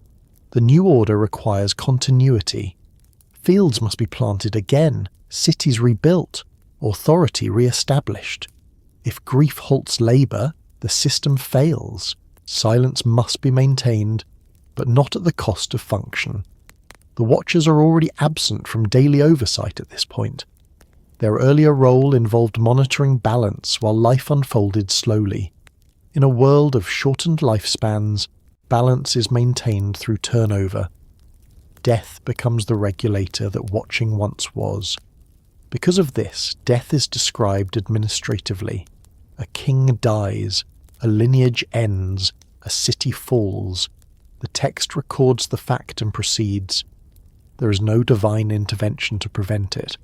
No lament from the heavens, no reversal. This absence of mourning language is one of the clearest indicators that the relationship between humans and the divine has fundamentally changed. When gods walked close, death could be negotiated. When gods withdraw, death becomes final. The underworld grows in importance at this stage, but not as a place of judgment. It is a destination. Everyone goes there. It does not correct imbalance. It receives it. This further normalizes death. If all roads lead to the same endpoint, the individual journey matters less in the record. The Sumerian texts describe the underworld with consistency, but without consolation. It is dusty, dim, hierarchical, but static. There is no promise of reward, no suggestion of restoration. This reinforces the administrative framing of death. It is not a passage to something better. It is an endpoint that stabilizes the living world by removing excess. The lack of mourning also reflects a shift in how memory is managed. Earlier, memory resided in individuals who lived long enough to embody it. Now memory must be externalized. Writing intensifies. Lists grow longer. Records replace recollection. Death, in this environment, becomes something to document, not to process emotionally. The text itself becomes the container for loss. This has profound consequences for how humanity understands itself. Identity becomes shorter. Legacy must be built quickly. Monuments rise not because life is long, but because it is brief. Stone replaces flesh as the medium of endurance. The gods, having withdrawn, do not contest this shift. They allow it. It aligns with the new order. Human ambition is redirected away from expansion toward preservation. Death enforces humility where proximity once did. The Watchers, whose task once involved constant attention to individual and systemic imbalance, would have found this world alien. A world where death regulates automatically does not require observation. It requires acceptance. This acceptance is visible in the text's tone. Death is not sensationalized. It is integrated. When disasters occur, they are described in terms of impact, not loss. Cities are destroyed. Populations reduced. The narrative does not linger on suffering. It focuses on outcome. Reduction has occurred. Silence follows. This narrative restraint is deliberate. Mourning draws attention to individual value. The redesigned world emphasizes collective stability. This does not mean humans did not mourn privately. It means mourning is no longer part of cosmic accounting. The gods do not respond to grief. They respond to scale. By removing mourning from the record, the texts reinforce the idea that death is no longer a negotiable condition. It is a fixed parameter. This is why the deaths of post-catastrophe figures are often mentioned briefly and without ceremony. A king ruled. Then he died. Another took his place. Time moves forward. The system persists. Contrast this with later traditions, where death becomes morally charged, emotionally dramatized, and spiritually framed. That shift reflects discomfort with this earlier acceptance. The Sumerian worldview at this stage does not seek comfort in death. It seeks function. Death shortens accumulation. It limits power. It ensures turnover. It prevents the re-emergence of the conditions that once required suppression. The Watchers are no longer present to enforce balance because death does so silently and continuously. This also explains why divine concern for individual fate diminishes. The gods no longer intervene to save specific people. They intervene, if at all, at the level of systems. This absence can feel harsh to later readers, but within the logic of the texts, it is efficient. The world is quieter, more predictable, less volatile. Deaths are described because they matter structurally. They are not mourned because mourning does not alter outcome. This approach reshapes human psychology. Acceptance replaces appeal. Resilience replaces expectation of rescue. Humans adapt to a world where loss is constant and intervention is rare. This adaptation is one of humanity's most significant transformations. It allows civilization to continue under constraint. It also deepens the divide between humans and the divine. The gods become distant not only spatially but emotionally. They no longer respond to suffering with presence. They respond with design. The Watchers, once mediators of presence, fade completely at this stage. There is nothing left for them to observe that the system does not already handle. Later myths will struggle with this. They will seek figures to blame for death's inevitability. They will personify mortality. They will invent rebellions and fools to explain why death exists. The Sumerian texts do none of this. They accept death as the cost of stability. This acceptance is not hopeful. It is not despairing either. It is pragmatic. The world functions. Humanity survives.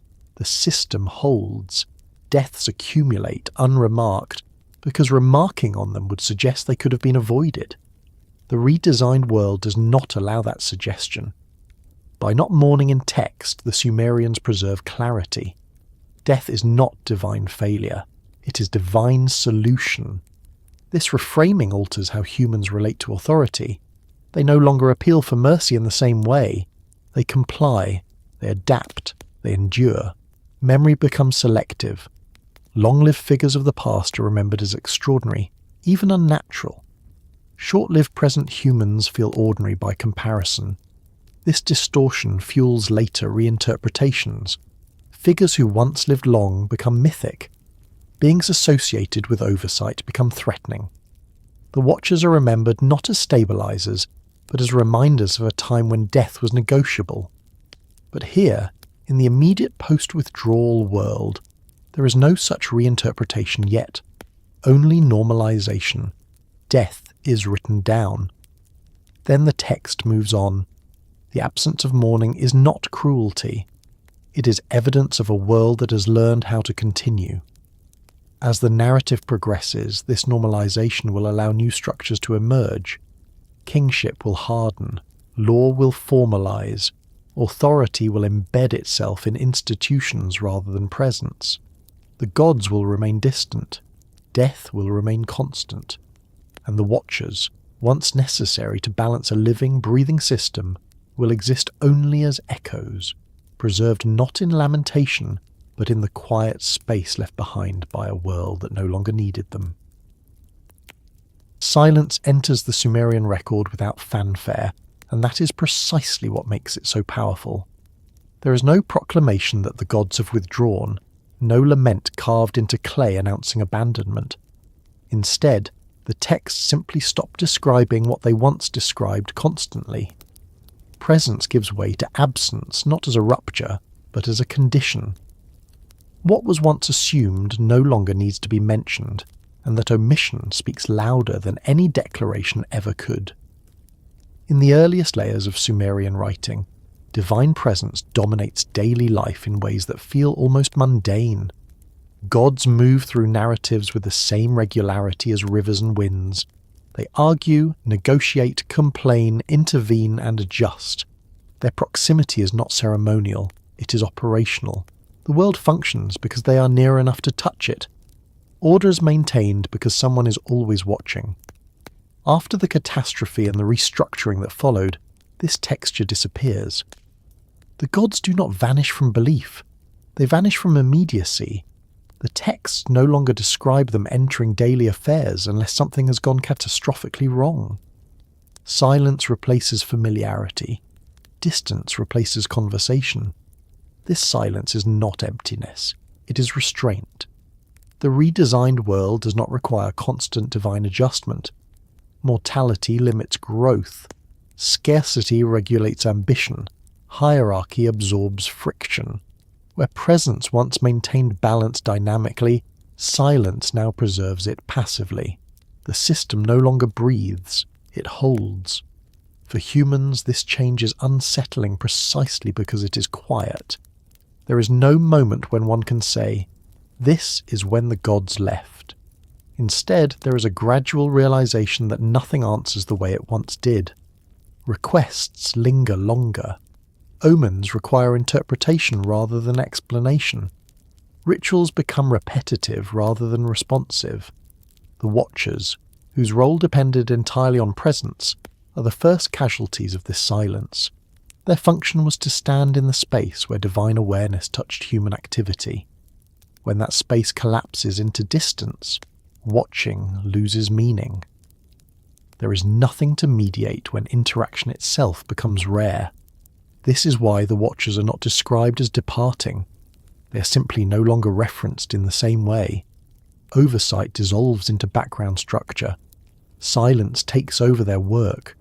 The silence also changes how authority is perceived. When gods dominated daily life, authority felt negotiated. Even when enforcement occurred, it felt contextual. One could see the logic, trace the cause, understand the response. In silence, authority becomes opaque. Decisions feel absolute because their reasoning is no longer visible. This opacity increases reverence, but it also increases fear. A god who speaks can be understood. A god who remains silent cannot. Silence magnifies power by removing accessibility. The Sumerian texts reflect this shift by altering narrative focus. Earlier compositions dwell on divine deliberation. Later texts emphasize outcome. A disaster occurs, a king falls, a city is destroyed. The cause is attributed to divine will, but the process is no longer described. Divine presence once dominated because it was necessary. Silence now dominates because presence would destabilize the redesigned order. This transition reshapes human psychology. People begin to interpret silence as meaning. Absence becomes intentional. Lack of response is read as judgment or approval, even when it is neither. The human mind fills the gap. Where Watchers once interpreted conditions and relayed information, humans now interpret silence themselves. This is a heavy burden. It introduces anxiety. It introduces speculation. It introduces myth. The silence also transforms memory. Stories of a time when gods walk close become increasingly difficult to reconcile with lived experience. They begin to sound exaggerated, impossible, dangerous. A world with constant divine presence feels unstable to those raised under constraint. This is how reverence hardens into taboo. What was once familiar becomes forbidden. Direct contact with the divine becomes transgressive rather than expected. The underworld grows quieter as well. It remains populated, but interaction ceases. Even divine figures associated with death become distant. Judgment is static. Fate is fixed. Silence governs there too. The Sumerian worldview does not collapse under this silence. It adapts. People learn to live without constant confirmation. They build structures that assume divine distance. Law replaces conversation. Custom replaces guidance. Kingship expands into the vacuum left by presence. Human authority becomes louder as divine authority becomes quieter. This is not rebellion. It is compensation. The silence also protects the gods. Without daily interaction, they cannot be exhausted. They cannot be overwhelmed by noise. They cannot be negotiated with into compromise. Their authority becomes unchallengeable precisely because it is no longer visible. The Watchers, whose earlier role involved constant engagement with imbalance, would have found this silence alien. Their task was not to enforce silence, but to manage complexity. In a world that suppresses complexity by design, their skill set is obsolete. This obsolescence is not framed as failure. It is framed as evolution. Systems that require less oversight are more stable. The texts preserve this without nostalgia. They do not mourn the loss of presence. They accept it. Silence becomes normal. Humans adjust their expectations accordingly. They no longer expect gods to intervene in minor disputes. They no longer assume divine correction for every imbalance. Responsibility shifts downward. This shift is one of the foundations of later civilization. A world without constant divine presence forces humans to manage themselves. Authority becomes institutional. Order becomes procedural. The silence also alters the meaning of prayer. Prayer becomes appeal rather than dialogue, petition rather than coordination. This changes its tone. It becomes formal, repetitive, carefully structured. The Watchers, once living intermediaries, are replaced by ritual language. Incantations attempt to reach across silence. Omens attempt to interpret it. Divination becomes a science of guessing divine intention from absence. This is a profound psychological transformation. Silence forces interpretation. Interpretation breeds uncertainty. Uncertainty breeds hierarchy. Those who claim to understand silence gain power. Priests rise in importance. Scribes become essential. Knowledge of ritual and text replaces experiential knowledge of presence. The Sumerian texts reflect this shift by increasing emphasis on correct procedure. Mistakes become dangerous not because gods are present to punish them, but because silence leaves no room for correction. In a world dominated by silence, error feels irreversible. This is why later cultures reinterpret earlier proximity as transgression. Beings who once moved freely between realms are recast as dangerous. Stories emerge of figures who overstepped boundaries, who refused distance, who brought chaos by remaining close. The Watchers become natural candidates for this reinterpretation. They belong to a world before silence. Their presence contradicts the new order. Memory reshapes them accordingly. But here, in the Sumerian context, that reshaping has not yet fully occurred. The silence is still fresh. Its logic is still understood.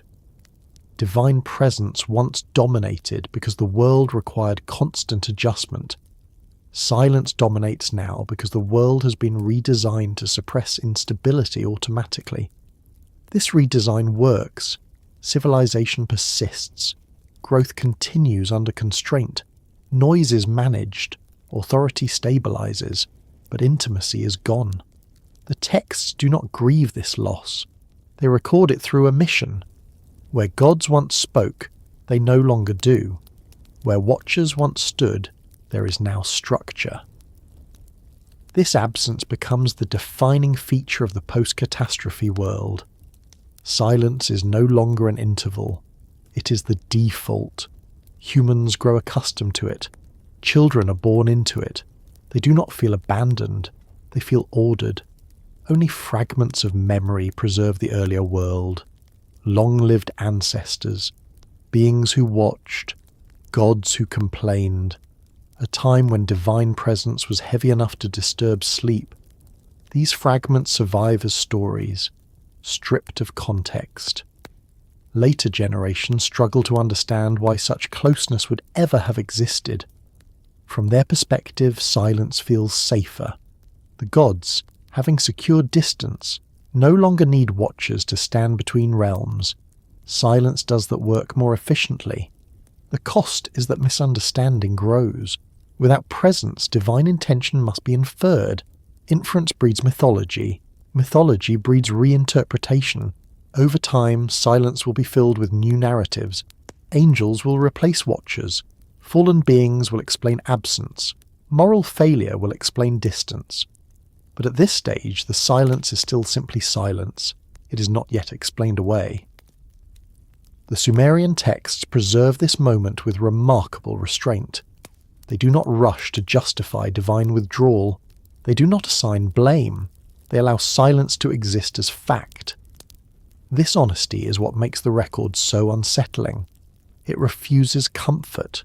It refuses dramatization. It presents a world that has chosen stability over closeness. Silence, where divine presence once dominated, is not emptiness. It is the sound of a system holding itself together. The Watchers are no longer required to stand guard. The world itself has become the guard. As we move forward, This silence will not remain neutral. It will demand explanation. Humans will fill it with meaning. Authority will exploit it. Memory will distort it. But here, at this point in the narrative, silence is simply the consequence of survival. The gods are distant. The world functions. Humanity continues. And the quiet that follows divine withdrawal is not peace, but containment. A containment that will shape every civilization that rises afterward, long after the memory of presence has faded, and long after the watchers themselves have become nothing more than a name spoken into the stillness they were designed to preserve. The idea that humanity simply outlasted the gods does not appear directly in the Sumerian texts, yet it emerges naturally when their silence, withdrawal, and absence are taken together. Not as a triumph, not as rebellion rewarded, but as endurance unfolding inside a system that slowly removed those who once stood closest to it. The gods did not vanish in defeat. They receded, thinned, and finally became unreachable, while humanity remained, constrained but continuous. What survives longest in any system is not always what is strongest, but what is most adaptable.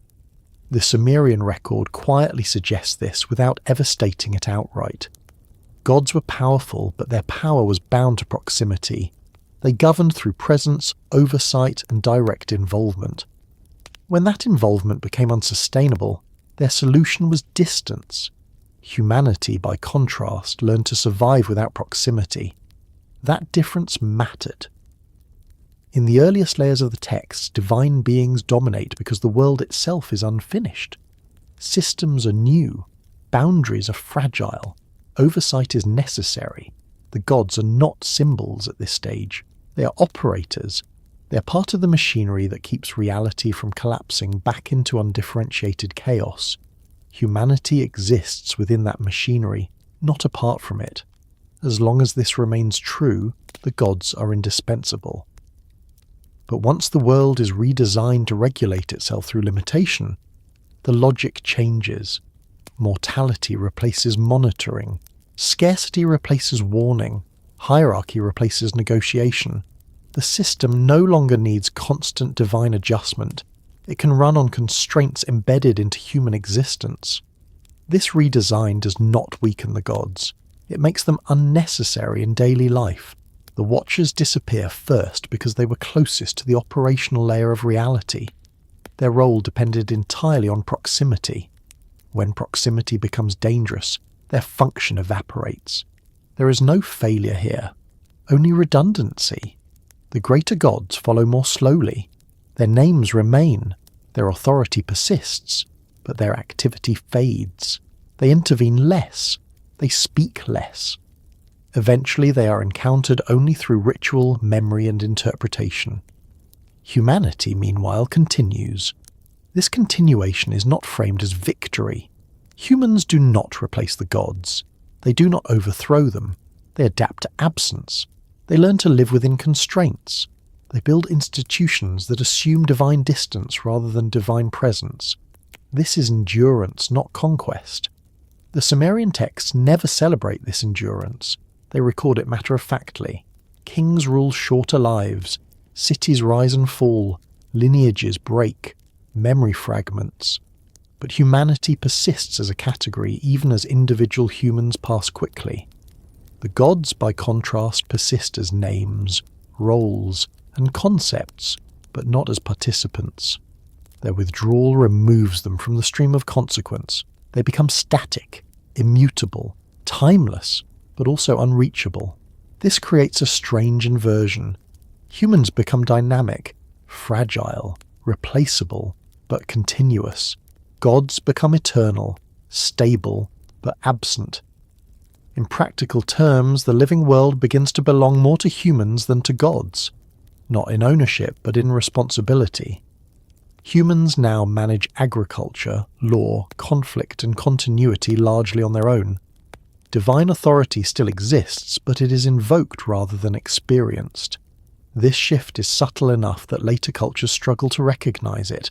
They reinterpret divine withdrawal as moral judgment. They explain absence as punishment. They turn distance into rejection. The Sumerian texts do not do this. They allow the possibility that the gods did not leave because humans failed, but because the system no longer required their presence. Humanity did not drive them away. Humanity simply kept going. Outlasting, in this sense, does not mean surviving a battle. It means remaining functional after oversight has ended. There is no passage where a god admits defeat. There is no story of divine extinction. The gods do not die. They fade. And fading is different from falling. The Watchers are the clearest example of this process. They are never condemned. They are never punished. They are never described as rebelling. They simply stop appearing as active agents once the world no longer needs them. Later traditions will struggle with this. Beings who vanish without explanation invite suspicion. Memory seeks narrative. Narrative seeks cause. Cause becomes transgression. But in the Sumerian context, disappearance is logistical, not moral. Humanity's persistence does not require divine approval. It requires adaptability. Shorter lifespans force faster learning. Scarcity enforces cooperation. Law replaces instinct. Authority becomes institutional. These adaptations allow humanity to function without constant divine input. The gods, having withdrawn, no longer shape daily outcomes. They influence destiny in broad strokes, but they do not manage detail. Detail belongs to humans now. This is not empowerment in a modern sense. Humans are not liberated, they are constrained. But constraint is manageable. Absence is survivable. Presence, as the text suggests, was not. The gods experienced humanity as noise. Humanity experiences the gods as silence. Both perspectives are valid within their contexts. Neither implies moral superiority. The question of outlasting, then, is not about dominance. It is about tolerance. Humanity tolerates distance. The gods could not tolerate proximity. This alone explains the asymmetry of survival. Humans remain because they can function under silence. The gods withdraw because silence protects them. In this light, later myths about fallen beings begin to look like misunderstandings of endurance. Figures who belong to a world of presence appear threatening or unstable in a world built around absence. Their memory is reshaped accordingly. The Watchers become dangerous because they represent closeness. Closeness now feels disruptive, but originally closeness was necessary. Humanity outlasts that necessity. The Sumerian record preserves this outcome without commentary. It does not glorify humanity for surviving. It does not condemn the gods for leaving. It records a transition from a world that required constant oversight to one that could regulate itself. This is not a story of rebellion. It is a story of systems evolving past their original administrators. The gods remain above the world. Humanity remains within it. In practical terms, this means that history becomes human. Events are driven by kings, cities, wars, alliances, and failures. Divine intervention becomes rare enough to be notable rather than routine. The world grows quieter in one sense and louder in another. Quiet in divine presence, loud in human activity. Yet even this noise is bounded now. Mortality keeps it from overwhelming the system again. The catastrophe has done its work. Humanity learns how to exist under constraint. The gods learn how to rest. The Watchers are no longer required to stand between realms because realms no longer touch the way they once did. This is why the Sumerian texts feel different from later mythologies. They are not concerned with moral triumph. They are concerned with continuity. Humanity continues. The gods endure, but only one remains operational. Outlasting in this context is not survival of the fittest. It is survival of the flexible. Humans change. Gods do not. That difference determines who remains visible in history. As writing becomes more administrative and less mythic, divine presence fades further. Records track human affairs. Divine names appear as formula, not actors. This reinforces the sense that history now belongs to humans, even if cosmology still belongs to gods. The Watchers, as figures of mediation, have no place in this arrangement. Mediation implies interaction. Interaction implies proximity. Proximity is no longer desired. Their memory survives as residue, not role. Later cultures, encountering this residue without understanding its function, will reinterpret it dramatically. They will imagine rebellion, transgression, punishment. They will turn absence into exile. But the Sumerian texts themselves never say that humanity defeated the gods. They say something quieter and more unsettling. Humanity remained when the gods chose not to. And that choice, more than any battle or judgment, is what reshaped the world permanently. The silence that followed divine withdrawal did not end human history. It enabled it. From that point forward, humanity would no longer measure itself against gods who walked nearby, but against limits built into existence itself. In that sense, humanity did not outlast the gods in power. It outlasted them in presence. And presence once lost is far harder to recover than authority ever was. Myth, in the Sumerian record, does not begin as devotion. It begins as compression. It is what remains when lived systems collapse, and memory must be preserved without the structures that once made them intelligible. This is why myth, in its earliest form, does not function as worship. It functions as residue. Before withdrawal, before suppression, before redesign, there was no need for myth in the modern sense. The world explained itself through proximity. Gods were present. Oversight was visible. Cause and consequence were traceable. Order could be observed directly. When something went wrong, it was corrected. When balance shifted, it was adjusted. There was nothing to mythologize because nothing needed to be remembered abstractly. Myth becomes necessary only when systems disappear. As divine presence thins and watchers fade from operation, the mechanisms that once governed the world leave behind traces without explanation. Humans inherit outcomes without context. Limits exist, but their origins are unclear. Authority persists, but its former logic is gone. Myth emerges to hold these fragments together. This is why early myths feel disjointed. Gods act inconsistently. Time behaves strangely. Characters appear fully formed without origin. Conflicts erupt without clear cause. These are not failures of imagination. They are symptoms of collapse being remembered after the fact. The Sumerian texts preserve this transitional phase with remarkable honesty. They do not smooth contradictions. They do not unify narratives neatly. They allow myth to remain uneven because reality itself had become uneven. Myth does not replace lived authority. It records the absence of it. When the Watchers were active, their function did not need storytelling. They watched, measured, intervened. Their authority was practical. Once they are gone, their role survives only as distorted recollection. Watching becomes judgment. Oversight becomes intrusion. Maintenance becomes domination. Myth carries these reinterpretations forward because it no longer has access to the original function. This is why myth often frames ancient figures as excessive, transgressive, or dangerous. Figures who belong to a world of proximity appear threatening in a world governed by distance. Their closeness contradicts the new order. Myth resolves this contradiction by recasting proximity as error. The Watchers are a clear example.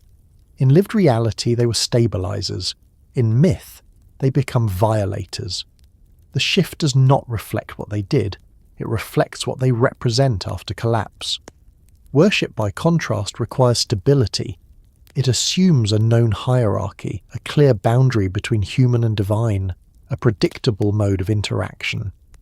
The early myths do not yet offer this. They are chaotic, fragmentary, unresolved. This is why worship develops later, alongside kingship and law. Worship formalizes distance. It turns memory into ritual. It replaces explanation with reverence. Myth comes first because collapse comes first. The Sumerian gods in myth are not worshipped because they are good. They are remembered because they were present. Their actions are not moral lessons, they are recorded disruptions. The flood is not a sermon. It is a system reset preserved in narrative form. Myth does not ask to be believed, it asks to be remembered. This distinction matters deeply. When later cultures treat myth as theology, they misread its function. They assume intention where there was aftermath. They assume worship where there was documentation. In the Sumerian context, myth preserves administrative failure in symbolic language. It records moments when oversight failed, when systems overloaded, when intervention escalated. These are not parables. They are compressed histories. This is why myth so often lacks emotional framing. There is little mourning, little celebration. Events occur, consequences follow, the narrative moves on. Myth is not there to comfort. It is there to retain structure after structure is gone. The gods appear volatile in myth because the world they once managed had become unstable. Their inconsistency mirrors systemic strain. Their conflicts reflect administrative disagreement. Their punishments reflect escalation. Worship would require coherence. Myth preserves incoherence because incoherence is what collapse feels like from the inside. As generations pass, the original context continues to erode. Myth becomes further removed from lived experience. Later readers encounter these stories without understanding what they replaced. They assume symbolic meaning where practical meaning once existed. This is where myth begins to be moralized. What was once a record of scale becomes a story of sin. What was once exhaustion becomes wrath. What was once redesign becomes punishment. Myth is repurposed to serve new structures of authority that need moral justification. Kingship, in particular, relies on this repurposing. A king ruling by divine mandate requires a divine narrative that supports hierarchy. Myth is reshaped accordingly. Gods become righteous. Punishments become deserved. Distance becomes virtue. The Watchers suffer most from this transformation. As figures tied to oversight rather than rule, they do not fit into a worship framework. They cannot be cleanly integrated into hierarchies built on obedience. Their memory becomes unstable. Myth resolves this instability by casting them out of order entirely. They become fallen, dangerous, forbidden. This explains their disappearance from official worship even as they persist in narrative fragments. Myth does not preserve truth. It preserves pressure. It holds the stress points of a collapsed system long after the system itself is gone. It records where boundaries broke, where authority failed, where redesign was necessary. This is why myths are often uncomfortable. They do not align with later values. They do not teach consistent lessons. They resist moral clarity. They retain the shape of breakdown. In the Sumerian record, myth is not sacred speech. It is archival debris. The shift from myth to worship marks the final stabilization of the post-withdrawal world. Once authority is secure, once distance is normalized, once hierarchy is accepted, myth can be ritualized. It can be sung, codified, reframed as devotion, but its origin remains collapse. Understanding this changes how the Watchers are seen. They are not objects of worship because worship was never their function. They are not villains because villainy is a moral category imposed later. They are remnants of a system that no longer exists. Myth keeps them alive because forgetting them entirely would erase the memory of proximity itself. Even distorted memory is better than none. The Sumerian texts stand at the edge of this transformation. They still carry the weight of collapse without fully resolving it into theology. Their myths feel raw, unresolved, uneasy. This unease is intentional. It preserves honesty. As time moves forward, myth will harden into doctrine. Doctrine will enforce order. Order will justify distance. But here, myth is still doing its original work. It is holding together fragments of a world that could not sustain itself. The Watchers exist within myth not because they were worshipped, but because they were once necessary. Their memory marks the boundary between a world governed by presence and one governed by constraint. In this sense, myth is not a bridge to the divine. It is a scar left by its withdrawal, and scars do not exist to be praised.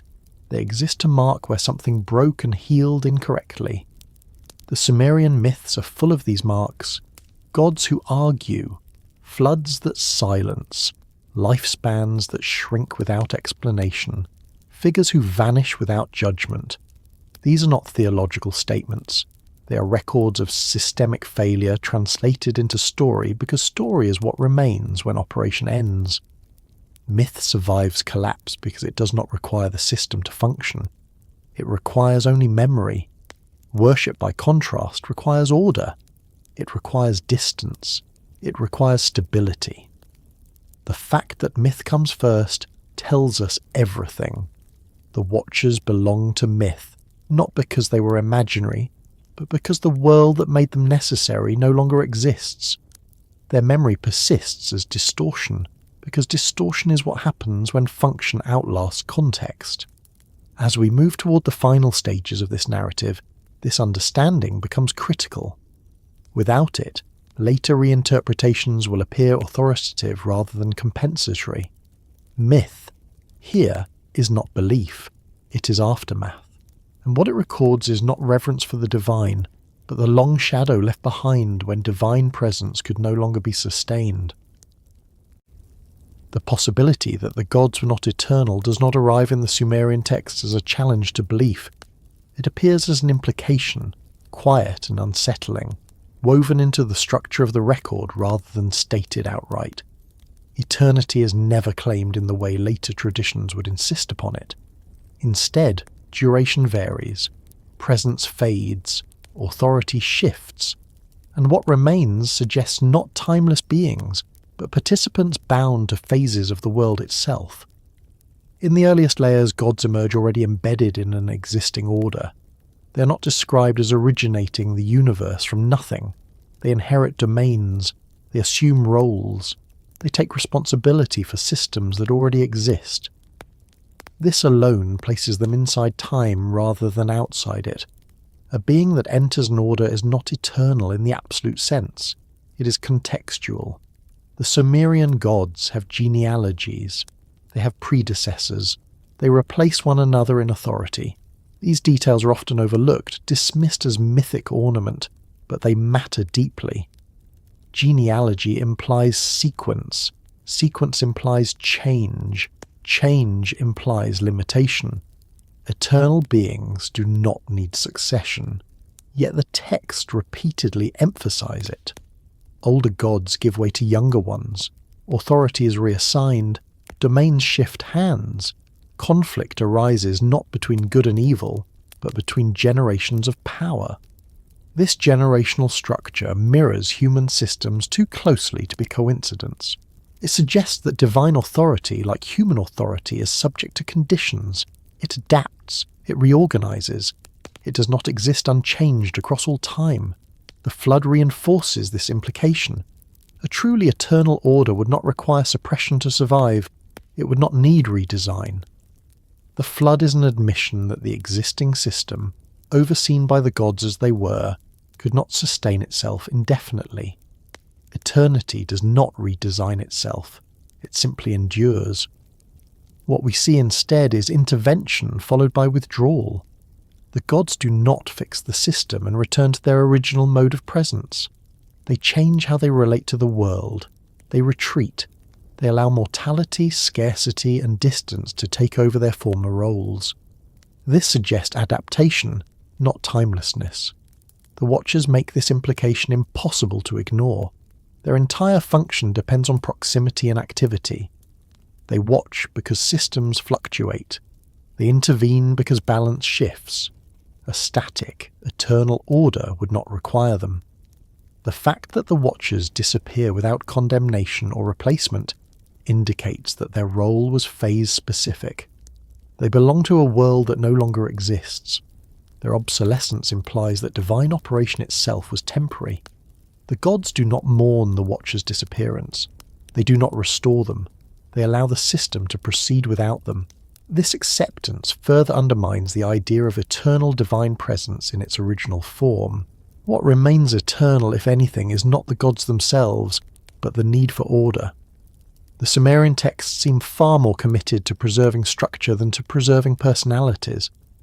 Names change, roles shift, presence fades, order persists. This distinction is crucial. Later traditions collapse order and deity into the same concept. To question the eternity of the gods becomes to question order itself. The Sumerians do not make this move.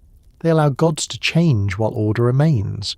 This separation opens a possibility that later theology closes off, that gods are instruments of order rather than its source, that they serve a function rather than embody an absolute. If this is true, then the gods do not disappear because they are defeated or rejected. They disappear because the world no longer requires them in the same way. Humanity does not kill the gods. Humanity outlives their function. This is a difficult idea to accept because it destabilizes hierarchy. If gods are not eternal, then authority is not absolute. It is conditional. It depends on context. The Sumerian record does not resolve this discomfort. It leaves it suspended. The gods remain powerful but distant. Their names persist, but their activity wanes. They are remembered, but no longer encountered. Eternity, in this framework, belongs to systems, not agents. Time continues. Cycles repeat.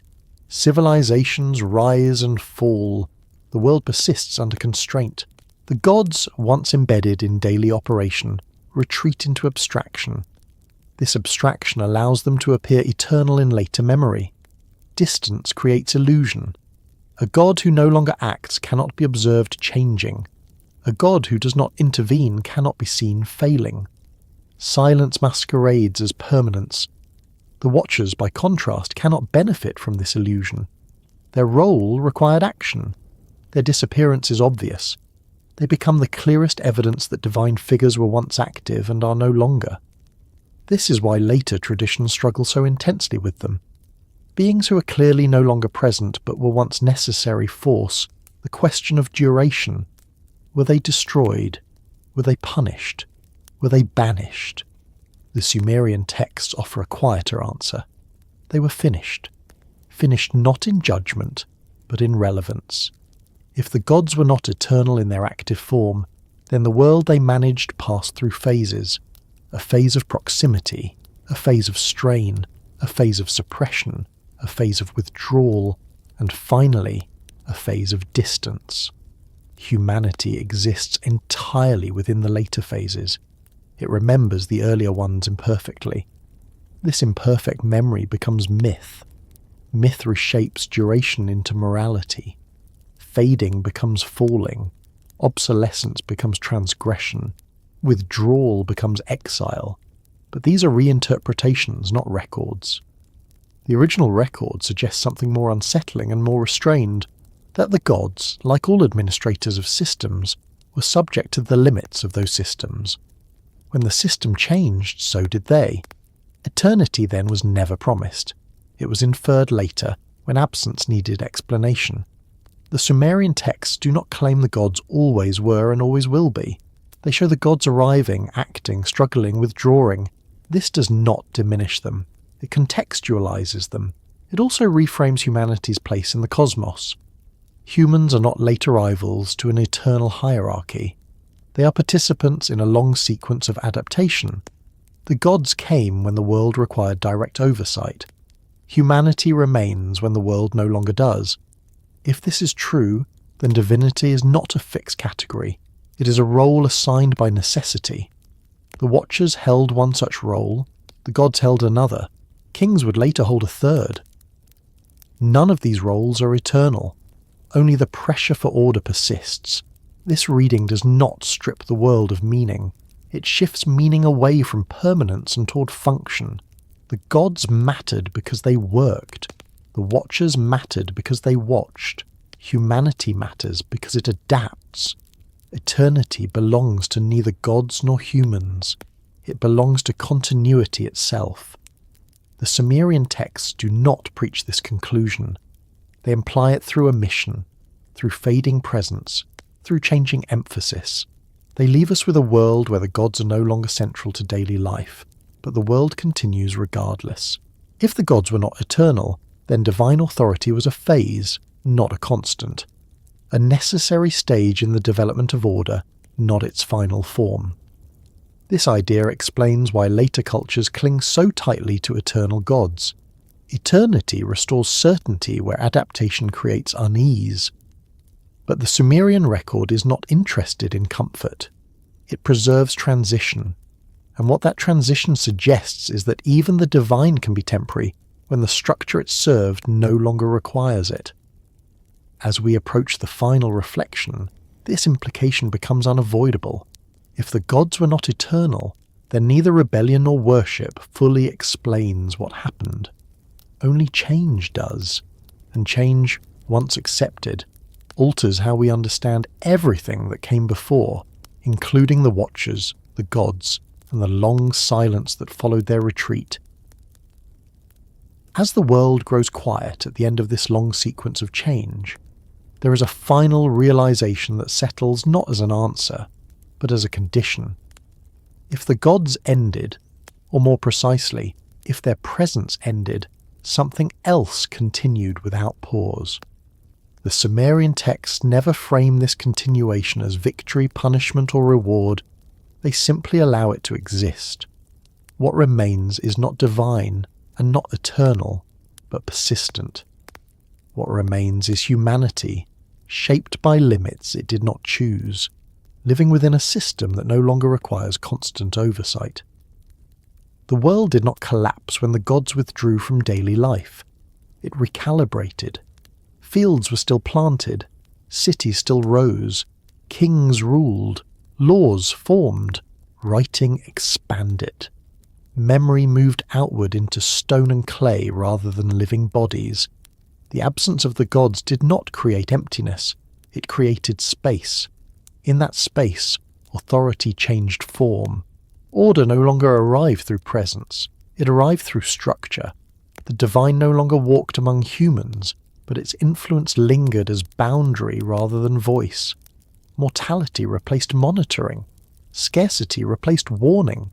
Silence replaced negotiation. The Watchers, once essential to maintaining balance in a world of proximity, were no longer required. Their disappearance did not leave chaos behind. It confirmed that the system had moved beyond the need for intermediaries. What they once managed dynamically was now enforced automatically. This does not mean the world became just. It became stable. Stability is quieter than justice. It does not comfort. It does not explain itself. It simply holds. The Sumerian record never asks whether this was good or bad. It does not mourn the gods. It does not celebrate their withdrawal. It records continuity. Humanity continues because it can, because it adapts, because it functions under constraint.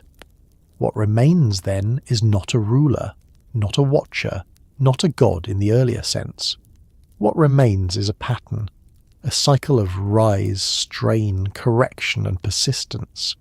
A world that learned how to regulate itself by embedding limitation into existence, rather than relying on beings to enforce it. Later cultures would struggle with this outcome. They would seek meaning in absence. They would fill silence with stories.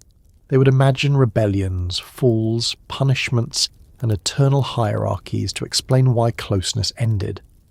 These stories are understandable. Silence demands interpretation, but the Sumerian texts do not rush to fill it. They leave us with a quieter conclusion, that the gods were part of a phase, that their presence solved a problem that no longer exists in the same form, that the Watchers belonged to a world that required constant adjustment, a world that proved unsustainable. What remains is not divine presence, but human continuity.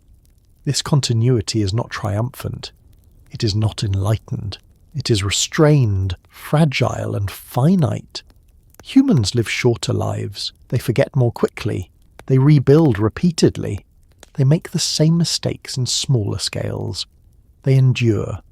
The gods, if they persist at all, persist as distance, as memory, as abstraction. Their authority is preserved precisely because it is no longer tested by daily interaction. They are eternal now only because they are no longer involved. Humanity remains involved in everything. This is the quiet weight of the Sumerian record. It does not tell us that humans replace the gods. It suggests something more subtle, that systems outlast their administrators, that presence is costly, that silence can be more durable than power. The Watchers watched until watching was no longer necessary. The gods ruled until ruling required distance. Humanity survived because survival was its only option. If something remains after the gods, it is not supremacy. It is responsibility. Responsibility without guidance. Continuity without reassurance. Order without presence. The world does not feel abandoned in the texts. It feels closed, contained, governed by limits that do not speak. This may be why later cultures found these records unsettling. They offer no final comfort, no promise of return, no assurance that proximity will be restored. They offer only persistence. As the night settles and the story loosens its grip, this is not meant to disturb, it is meant to steady. The world continues not because it is watched, but because it holds itself together. The gods may have ended as participants, the watchers may have faded from function, but the pattern remains. Life continues within constraint. Memory carries fragments forward. Silence endures, and in that silence, nothing demands belief, only rest. The kind of rest that comes when a system no longer needs to be explained, and when the world, quiet at last, is allowed to continue on its own.